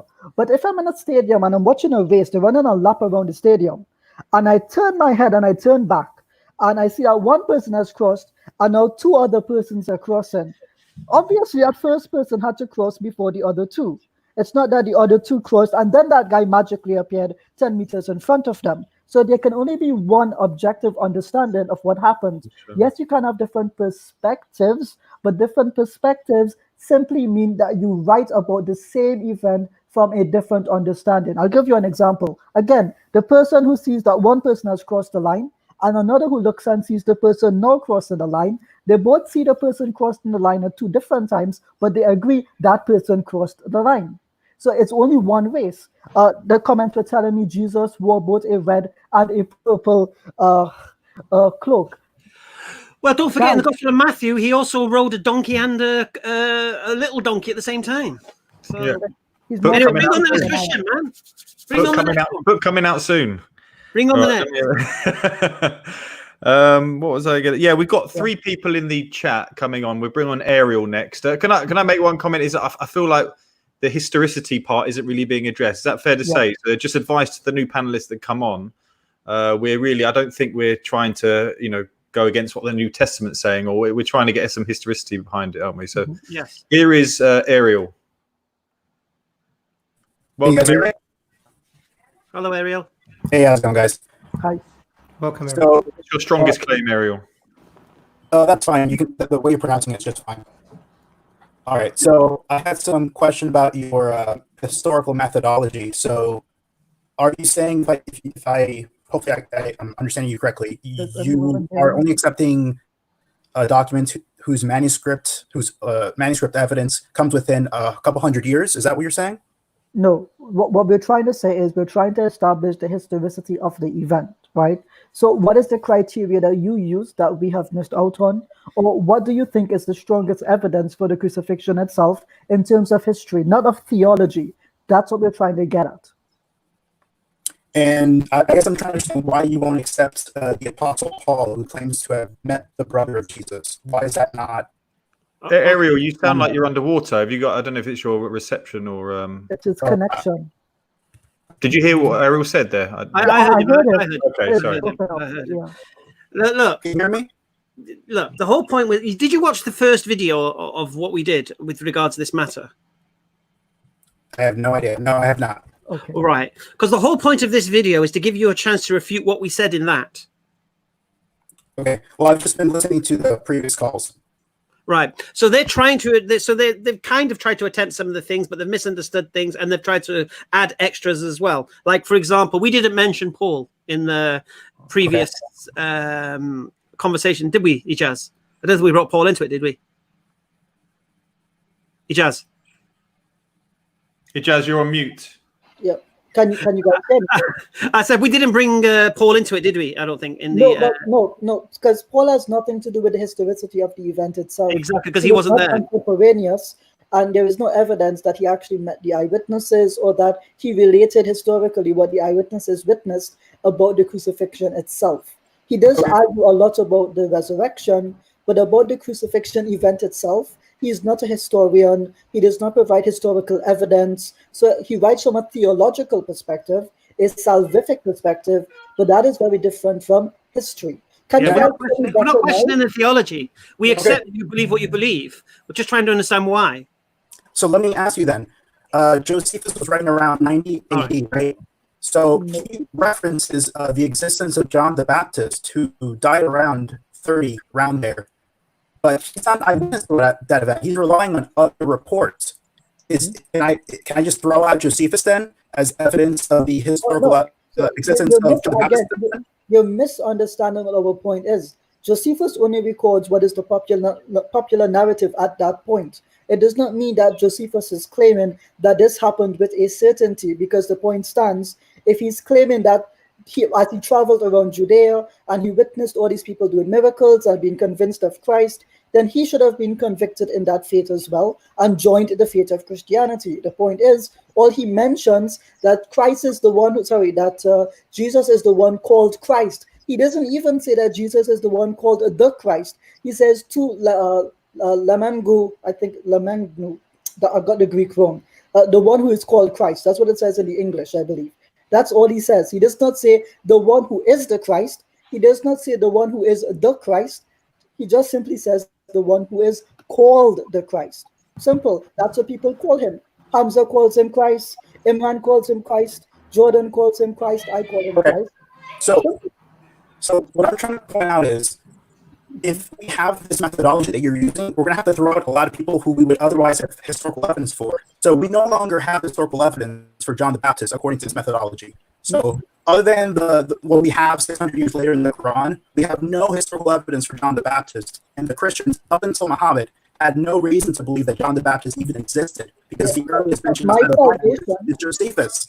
And we have no historical evidence for Herod the Great, for example, written historical evidence. We have no historical evidence for a lot of the figures in the 1st century, because the first manuscripts of Josephus are in the 4th century, and Josephus himself was writing 60 years after the event. And he was an eyewitness for many of these historical figures. So your methodology essentially destroys a lot of the methodology. Well, no. So here's the problem with what you've said. And I'm sorry that we lost you, but no one can hear you in the chat. It was only us that were able to make out what you said. Guys, can you hear me? I can hear you. Yeah, he had. So my response to that is simple. My salvation does not rely upon the death or the life of John the Baptist. I believe in him as an article of faith, but my salvation does not depend on me believing that he died for my sins. So it's a whole different category. If you're claiming that Christ was crucified, and that's with absolute certainty, then you need to provide historical evidence that meets that level of engagement. Because here's what you're asking me. You're asking me, people that are writing 60, 80, 90, 200 years after Christ, after the crucifixion, claim that this is what happened. Now, fine, but my salvation cannot rest on something which is taken from a popular narrative and a popular assumption. We need evidence if you're going to ask me to believe in something that determines my salvation. So there's a different level of criteria here. So when it comes to the historicity of something, I agree. Most things are alone in their transmission. They cannot be relied upon, and we agree with that. Merely saying now that the crucifixion of Christ is a fact because people 80, 90, 100 years related it does not make it so.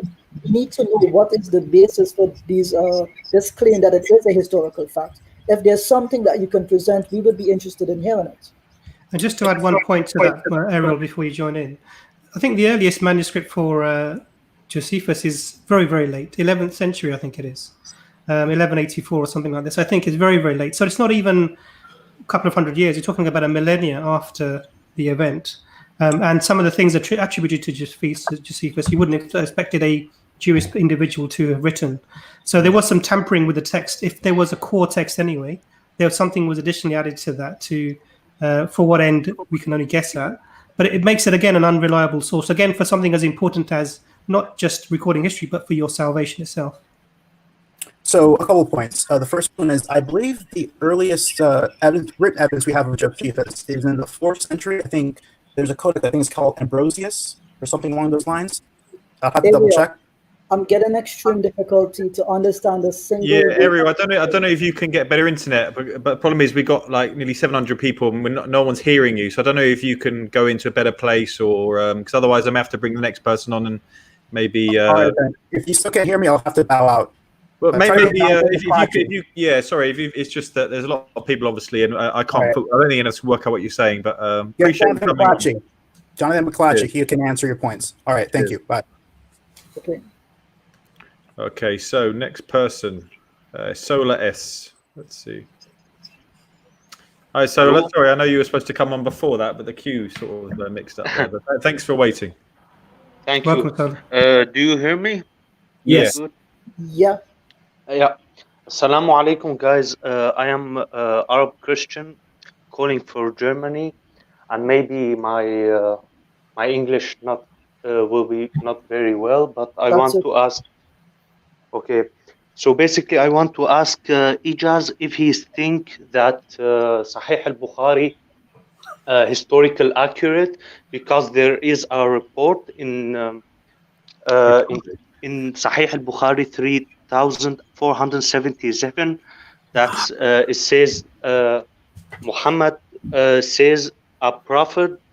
All right, sorry. Unfortunately, that was majorly off topic unless I'm mistaken. All that waited, and none of them want to speak to the historicity. I don't get it. Honestly, the video was clear. They watched the video. Unfortunately, so that wasn't related to the crucifixion. Unless I'm wrong, that wasn't going to go anywhere. It's interesting, actually, as a reaction to observe that this is what's happening.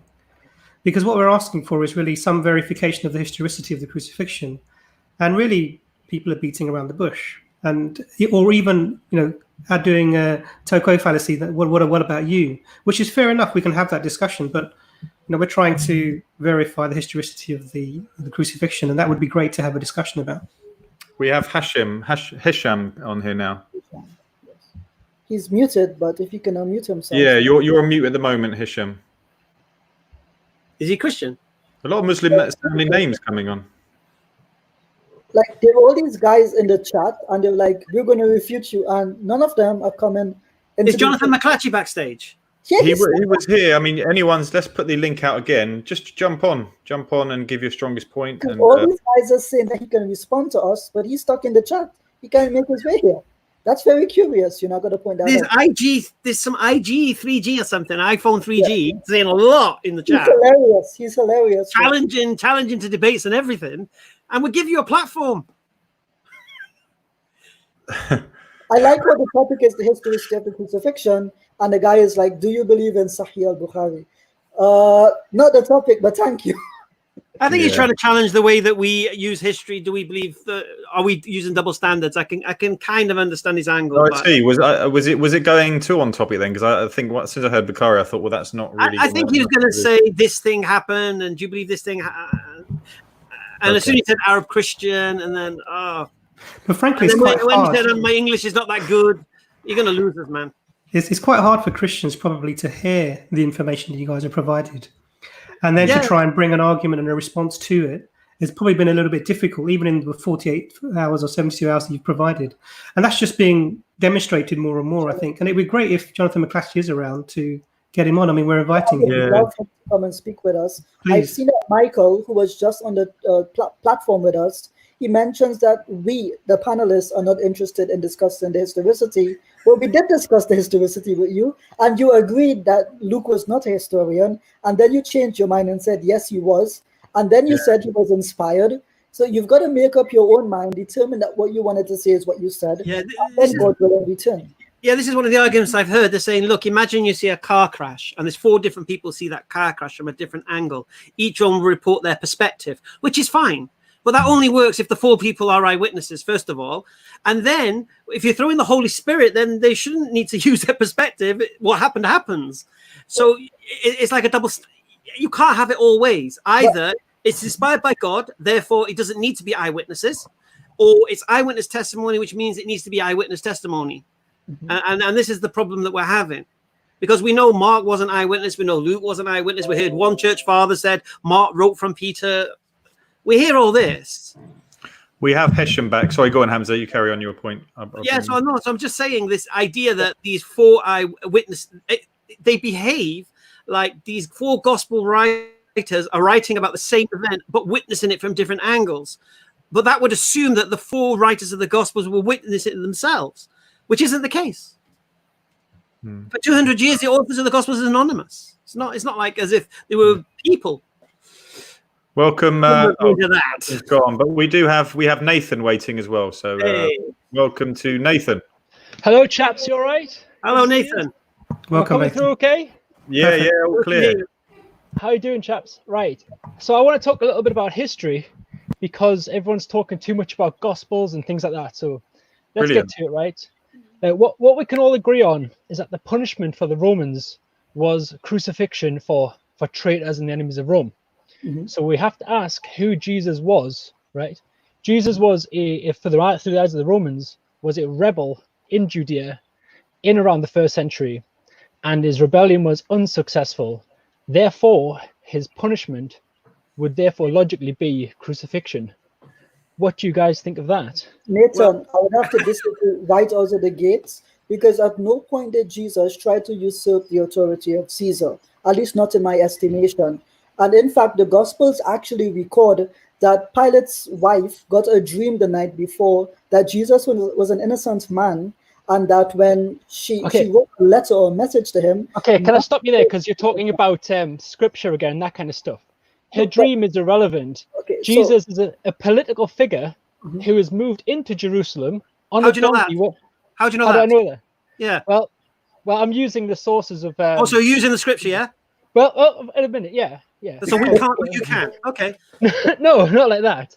I'm just saying, so in terms of the details, let's just look at the broader picture of who we think Jesus was. No, but where are you getting your information from? We're just assuming that he's a real person. No, where are you getting your information from? I'm just talking about general history. Where from? No, what general historical source says that he was a rebel against Pontius Pilate? Who said Jesus was a rebel? The Roman Empire exists in Judea in the 1st century. Jesus, right? All right, that's the fact. So go on. Yeah. Jesus, should he exist, and for the sake of this argument, we're assuming he does. He is then a threat to Roman supremacy in Judea. Why is he a threat? Because he has a large following. He's countermounting the Pharisees and such. He enters Jerusalem. So, what is your source for that claim that he was countermanding the Pharisees? Yeah. Well, that comes from the Gospels, but we're just assuming that Scripture. Yeah, but I'm not putting that down as I believe this. No, but what you're doing is you're building your premise on the Scripture, as if it's historical. My premise is on the reaction of the Roman authority, and that is to put down anyone who speaks out against Rome. But Nathan, even in your narrative that because you do refer ultimately to the Gospels, even on the crucifixion, even when it was happening, there were two Jesuses. Exactly, I was about to say that. Barabbas as well. The Romans, absolutely. So there were two people. There were two people. Just to make the point, because it's important. If you are saying that the crucifixion is used for a specific punishment because the Roman authorities feel threatened in some way by somebody who may usurp them, there were two people named Jesus who were on trial for the same thing at that time. So which one of them was crucified then? We talk about Jesus Barabbas, who was released. And he was a rebel leader, Jesus, the son of the Father. That's what Barabbas means. Yes. Jesus Barabbas. Does Jesus the son of the Father or Jesus the Christ? I can't say that's in the Gospel. So this is the problem with this approach. I just want to bring forward that the Roman Empire would put down anybody who but Nathan, Nathan, I'll tell you what throws a spanner in your works, mate. Yeah. According to the New Testament, the Romans released the rebel leader and crucified Jesus. Now, Jesus was the one who told the Jews to keep paying your taxes. Render unto Caesar what's due to Caesar. So let's move away from the Gospels and ask the question: who do we think that Jesus is? No, let's stay on the Gospels right now. Let's stay on the Gospels right now, just so we can destroy that particular point. Then we can move on. Okay. So understand your narrative. You're saying the Romans are going to crucify someone who's a danger to Rome, and yet, according to the New Testament, they released the rebel leader. And then what happened? There was a rebellion. A rebellion. We talk about 70 AD. Yeah. Yeah. But it started before that. The point here is this. If you're saying Jesus had to be crucified because he was a rebel, why would the Romans release the rebel leader? This is a bit confusing because we're using the Gospels and as the sources. All right, like that. Let's forget the Gospels. Talk to me about the life of Jesus without the Gospels. Okay, who do we think that Jesus is?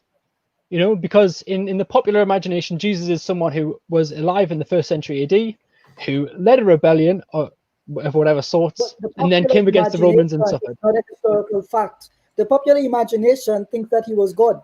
That's not a historical. It's not a historical fact. No. Right. So you only know about the life of Jesus from the New Testament. We're assuming that is the Jesus we're talking about. That's but my whole point is that the Romans will execute anybody mercilessly and brutally. I've got another point about. Executed. He was let go. I think we should move on from this particular point, Nathan. No disrespect. Can I just add something to that, Nathan? It must have sounded so good in your head. just to add something to that. It's not coming across as well as I thought. It's so fantastic in your head. Nathan, I just want to say that I think when I saw you, I thought you were Muslim, and I think you'd make a great Muslim. But the point. I revert to Islam. Oh, mashallah. Okay, no, that's good. Mashallah. Okay, assalamu alaikum. So I think the thing to say is that so you throw me with this revert to Islam. I wasn't expecting that. I just said you look like a Muslim, alhamdulillah. Oh, so that's because I haven't had a shave because of the quarantine. Barbers aren't open. and I've had to shave because I'm wearing a mask to work. So I think the point to make was that this just if you go with trying to establish history about really generally, then we get stuck with two people called Jesus who were there at the time. The idea that Jesus was not crucified is a pre-Islamic idea, so it predates Islam. So we have people from the history of the early Christians who doubted that Jesus was crucified. There were theories that it may have been Simon of Cyrene who initially had taken the cross and then carried on. So there are lots of pre-Islamic ideas about the crucifixion not having taken place that are nothing to do with Muslims anyway. All the Quran really says is that people think it happened, but it didn't really. And this is really the point. And this is so the history will record something along those lines that it happened in a vague way, like we're seeing people turning to, people who've recorded things in history, and historians just record whatever the prevailing narrative is. But they're not going to get to the point of establishing for a fact that this thing happened. And that was really the point that's being made. How's your Ramadan going, by the way? It's excellent. It's fantastic. Okay, alhamdulillah, that's good. Yeah. I do have another point to make about Josephus, okay? And obviously this probably sounds a lot better in my head, but we're going to roll with it, okay, right? So I'm going to reference the Gospels just for a second, right? So what we know in the Gospels and what they all generally agree on is that Jesus was crucified with two of the chaps who were the thieves. And then he was brought down from the cross on the request of a chap called Joseph of Arimathea. So I'm just going to read a little bit of Josephus, and it says, this is my quote: "I saw many captives crucified, and remembered 3 of these as my former acquaintances. I was very sorry at this in mind, and I went with tears in my eyes to Titus, and he told them, so immediately condemned them to be taken down, and I have the greatest care of them in order for them to recover. Yet 2 of them died, and on the physician's hands the 3rd recovered."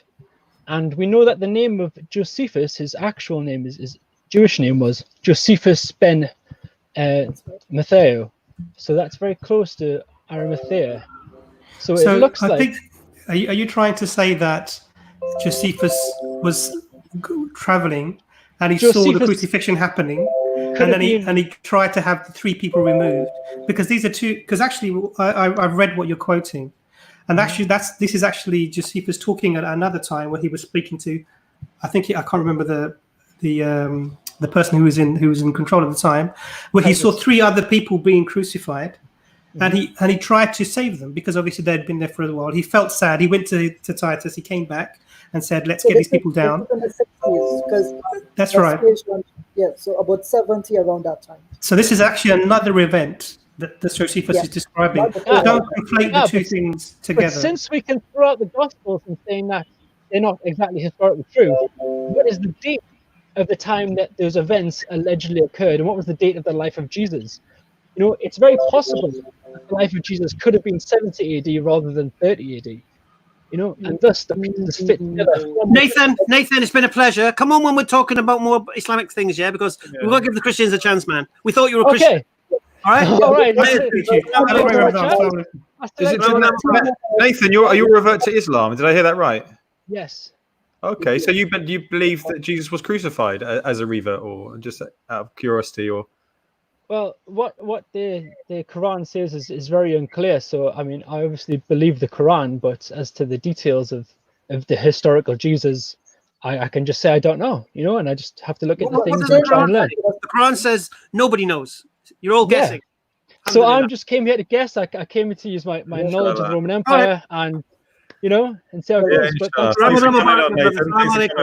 stay in touch, Nathan. Bye. Guys, we've got 10 more minutes. Can we get a Christian that actually has a claim that we can engage? Like, let's verify that they're Christian first, and then let's verify that they have a claim. Jordan, please, what are you doing, mate? Christians or Jordan. Oh, we have someone else here. Okay. Yeah, but who are they?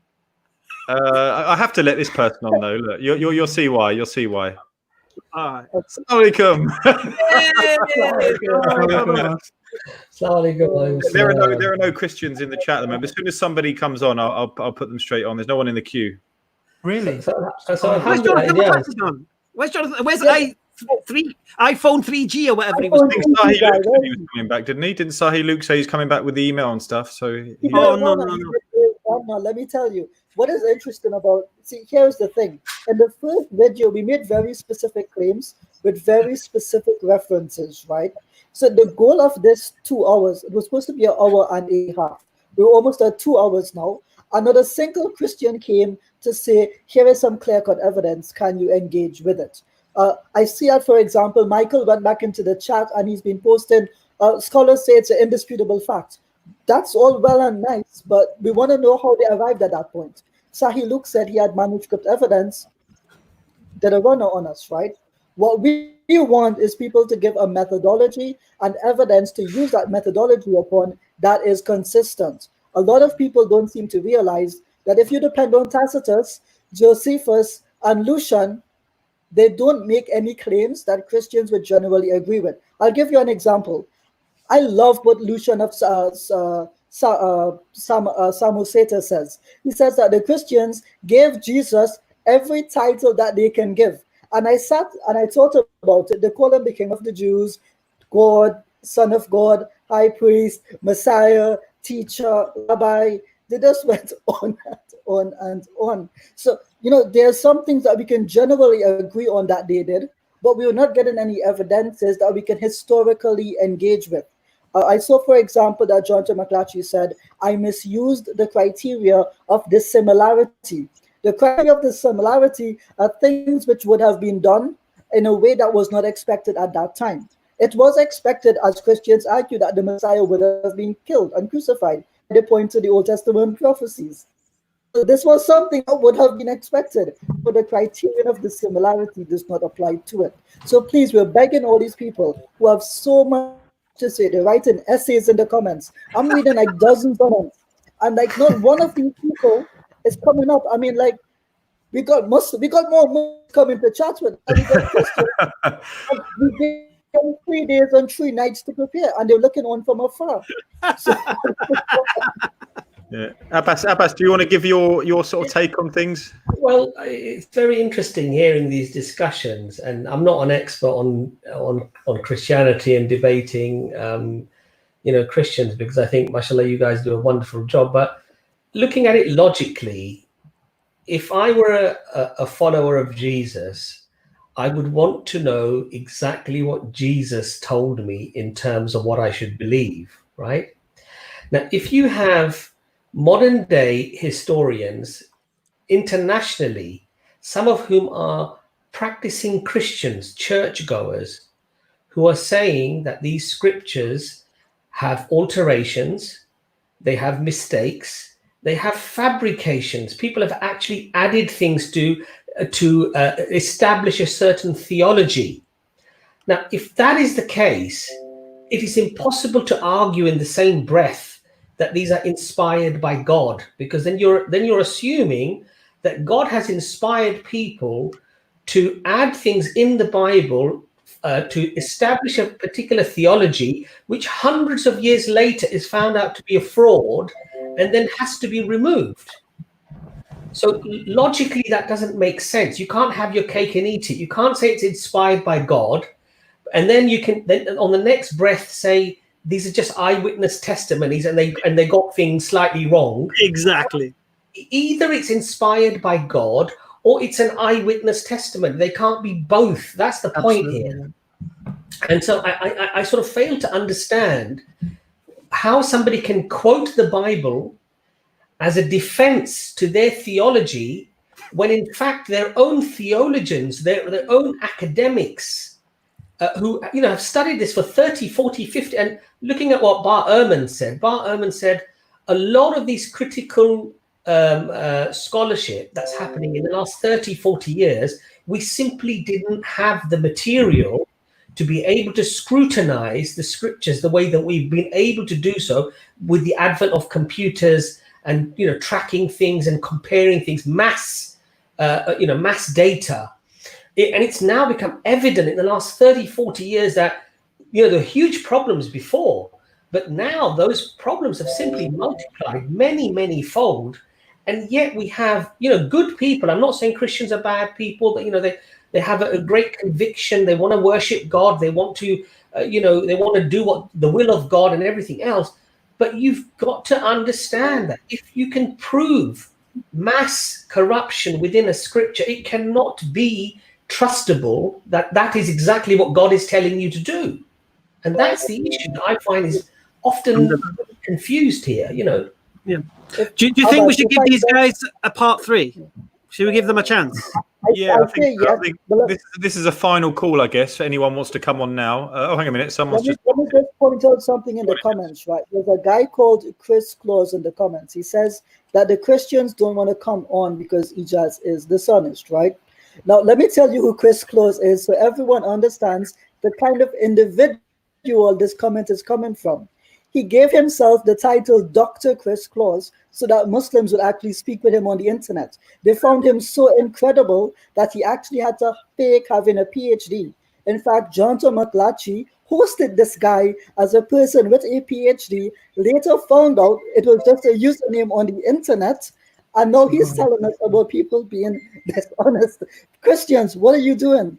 It's not smart. May I point out something here? If there are any Christians, please come on. But I just want to add one piece of evidence to what we've said so far. Papias says, and Gary Habermas points this out in his book about Jesus, right? He says that Papias uses the word anakrisis, which means to interrogate. That Papias was interrogating the disciples of the elders. So it's like the 4th generation Christians, right? Now Papias is living at towards the end of the 1st century, and he writes towards the beginning of the 2nd century. This word anakrisis means a preliminary inquiry, to the point that you're not interrogating someone, you're just asking, hey, what do you believe? What can you tell me about these things? And in Athenian law, anakrisis was just that, asking preliminary questions. How was your day? What did you do on this day? You're not asking for specific details. You're not comparing and contrasting information. It's simple questions. So even Papias did not do what these guys think he did to arrive at the conclusion that Mark and Matthew wrote Gospels. So we want guys who can challenge points like that. I don't want people to come here and tell me Jesus died for my sins because on the cross he said these words. That isn't helping. It's not historical. You get the point? My goodness. Yeah. Well, and here's the point, you see. If someone's trying to make the claim that you're dishonest, this is the place to expose you. Come on. Yep. This is what we're doing. We're bringing you on. Tell us what we've said that you think that we're I seen the comments on the video, saying, oh, Hamza is just confusing Christians, saying things that they can't respond to because they don't have the knowledge. Yeah, fine, fair enough. If they don't have the knowledge, I get it. But there's people out there with the knowledge. There's people in the chat with the knowledge. Where are you? Yeah. Like I say, do you want to do a part 3 in say 4 days? Yeah, time? I think let's do a part 3 in a few days, and inshallah, I'll see if we can get some of the big boys on as well. Yeah. Here's what we want. Christians, if you're listening to us, you've heard us speak about the historicity of the event. We've spoken about what historiography is. We've spoken about archaeological potential evidences on what would matter and not matter. We've spoken a little bit about textual criticism, but we didn't rely upon that. We're just using that to point out that the narratives have developed over time. They even had to harmonize what Jesus said on the cross because he said too many different things. So at the end of the day, here's what we've ended up with. We've been given no evidence or reason to believe that the crucifixion happened as the Gospels present it. They've not gone to Josephus. I think one guy mentioned Josephus, but he agreed with us. Yeah, there was nothing historically we can extract from Josephus to say that, the crucifixion is presented, that is what happened. So brothers, get your Christian friends, call them out. Look how nice Hamza. I've never seen Hamza this nice before. And I've spent time with this man. He was so pleasant and kind, right? Dr. Imran, coming from a very long day of doing some very life-saving work, to reward him. I mean, he's here today because he doesn't just care about your physical health, but also your spiritual health. Allah. Right? And I think that's really, really important. So this is not done in the spirits of animosity or ridicule or anything like this. This is actually done in the sense of love, because we, as Muslims, we believe that we have a way of being in the world which will lead you to Jannah, paradise. And we wish this for everyone. So engaging these types of very important topics, talking about the evidence base for your belief, is really, really important. And it's done in a way that you would like to give somebody, invite somebody to a lovely meal and share our food with us. This is really what's being done. And if it comes across in a negative way, then we apologize for that. Yeah. Sorry, with the mock you. Inshallah. Just don't say silly things, that's all. Yeah, we've got about a minute left, and we've not seen anyone challenge the historical claims that we've made. Here's what we've gotten so far to summarize today's events.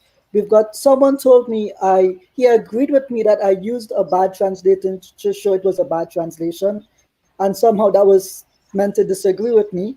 We had someone come and say that Luke was both a historian and not a historian. We had someone else come and say that a lot of what Josephus said was incorrect. We've had Luke come on to say he has historical evidence in the form of an email, which is on his phone that he's speaking on, but then he couldn't find the email, and he's been gone for about an hour and a half. So in all, every single Christian that came on today could not engage with the points that we made last week or this week. And we've not come up with any new evidences or reasons to believe. At the end of the day, here's what this has done for me. If you're a Muslim at home and you saw what happened today, you've just seen that the Lord of the Lords, Allah subhanahu wa ta'ala, he says that they have no certain knowledge. And every Christian that came demonstrates that as the haq. That's what I got to say about this. It's quite interesting because we've had Jonathan McClatchy in the comments, and he sort of, everyone was referring to him. So it's not like there haven't been people here who have the potential to maybe give an answer. There have been, but I don't know why he wouldn't take the offer. Maybe this is the Jonathan McClatchy that's debated Shabir Ali, isn't it? Yeah. So a really experienced debater and a Christian apologist. I think if you think the comments are about 15 people, and I think there's 700 watching, so I'm sure there's lots of people out there that maybe they'll come next time. Well, I noticed in the comments you got that iPhone 3G talking a lot. Yeah, Jonathan McClatchy lording about, and Twinkle Toes was here and there, I think. And but in the comment section when we advertised this video, there were so many people. Yeah, I'm gonna come on. I'm gonna do this. Where are you? To quote Delia Smith.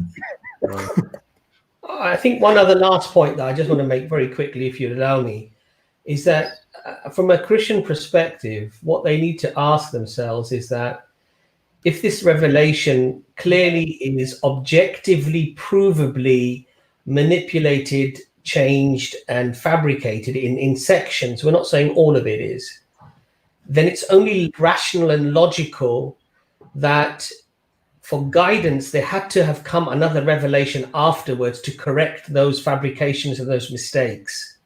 It's rational to believe that, because God would not leave his flock without true, unaltered, unfabricated guidance. And this is exactly what the Quran is saying. The Quran is saying that it's the what's the exact term, Imran? The corrector, or no, that's not the exact word the Quran uses. Criterion. Right, the criterion. In other words, to judge what has come before. And that would make perfect, rational, logical sense that if you have a scripture that's apparently from God, yet it has been manipulated, which is accepted by most sensible Christians, to be honest, then there has to come another scripture afterwards correcting those potential errors. And so when Allah says in the Quran, Lam yalid wa lam yulad, he begetteth not, nor is he begotten, wa lam yakul lahu kufuwan ahad, and there is nothing comparable to God Almighty, that is the correction of what was changed before. It's quite logical, but rational, actually. Absolutely. If I may just add one quick point, Brother Abbas, that was brilliant. May Allah reward you for that. Just one quick point. I know of an ex-Christian who wrote a book on the propaganda that some of these people use against Islam. It's a book called Consider Islam, Disproving the Patriots of Propaganda by Brother Kenny Boma. Let me just say, it's a really wonderful book and I did enjoy it. And I did see him in the comments here today. And I was very happy, let me be clear, I was very happy to see so many former Christians in the chat agreeing with us and saying, yes, these were the same problems I saw, that my heart was on fire for when I saw these things initially, and that led me to Islam. So if you're a Christian right now, in part, God willing, you will join us. And we want you to speak with us because we value each and every one of you for the sake of God. I think Kenny Bromer is live this evening, so you can go and check him out. And Ijaz, probably a chance maybe to plug your website as well. While we've got a few listeners, Calling Christians. So to be fair, so Calling Christians is a blog written by a very handsome and single available brother. I think some of you know him in the chat. CallingChristians.com. I am writing a book on the crucifixion. Inshallah, it should be done by the end of Ramadan. We have a couple of brothers like Brother Adnan and a couple of others that will be taking a critical look at it. And just to be clear, brothers, I spent maybe a year reading all the books on historicity, historiography, and textual criticism of the Gospels that I can, trying to convince myself that maybe there was an element of truth to this, and at every point I found a stumbling block. And the thing is, if none of these people can give evidence that is undoubted for the crucifixion, why place your faith in something that is not certain? We have certainty. Can I just recommend a book as well for people who want to know about the historical Jesus? I've been reading this one. Can you see it? Closer. The Mysteries of Jesus by Ruqayya Maqsood. You told me about this one. Yes. Yeah, she was a Christian PhD in theology, and mashallah, she wrote a book after embracing Islam in 1986 about the historical Jesus. Question, all the things I brought up about the Jewish tradition of 24 hours to recant for blasphemy, the putting someone on trial on the eve of it, all of these things. These are all the things that she brings up throughout the book. So I really recommend it. The Mysteries of Jesus by Ruqayya Maqsood. I recommend it to Christians because she used to be one of you. All right. Inshallah. All right. Well, keep us in your du'as, and may Allah accept your fast over Ramadan. And yeah, I mean, we'll make a part 3 and we'll post it. Me and Abbas are going live tomorrow. Are we, Abbas? I'm not sure. There's a surprise. well, we are. I think we are. We are. That time, and the topic is to do with atheism, I believe. But so check us out then. But yeah, Assalamu alaikum. Wa alaikum assalam. Assalamu alaikum, everybody. Assalamu alaikum.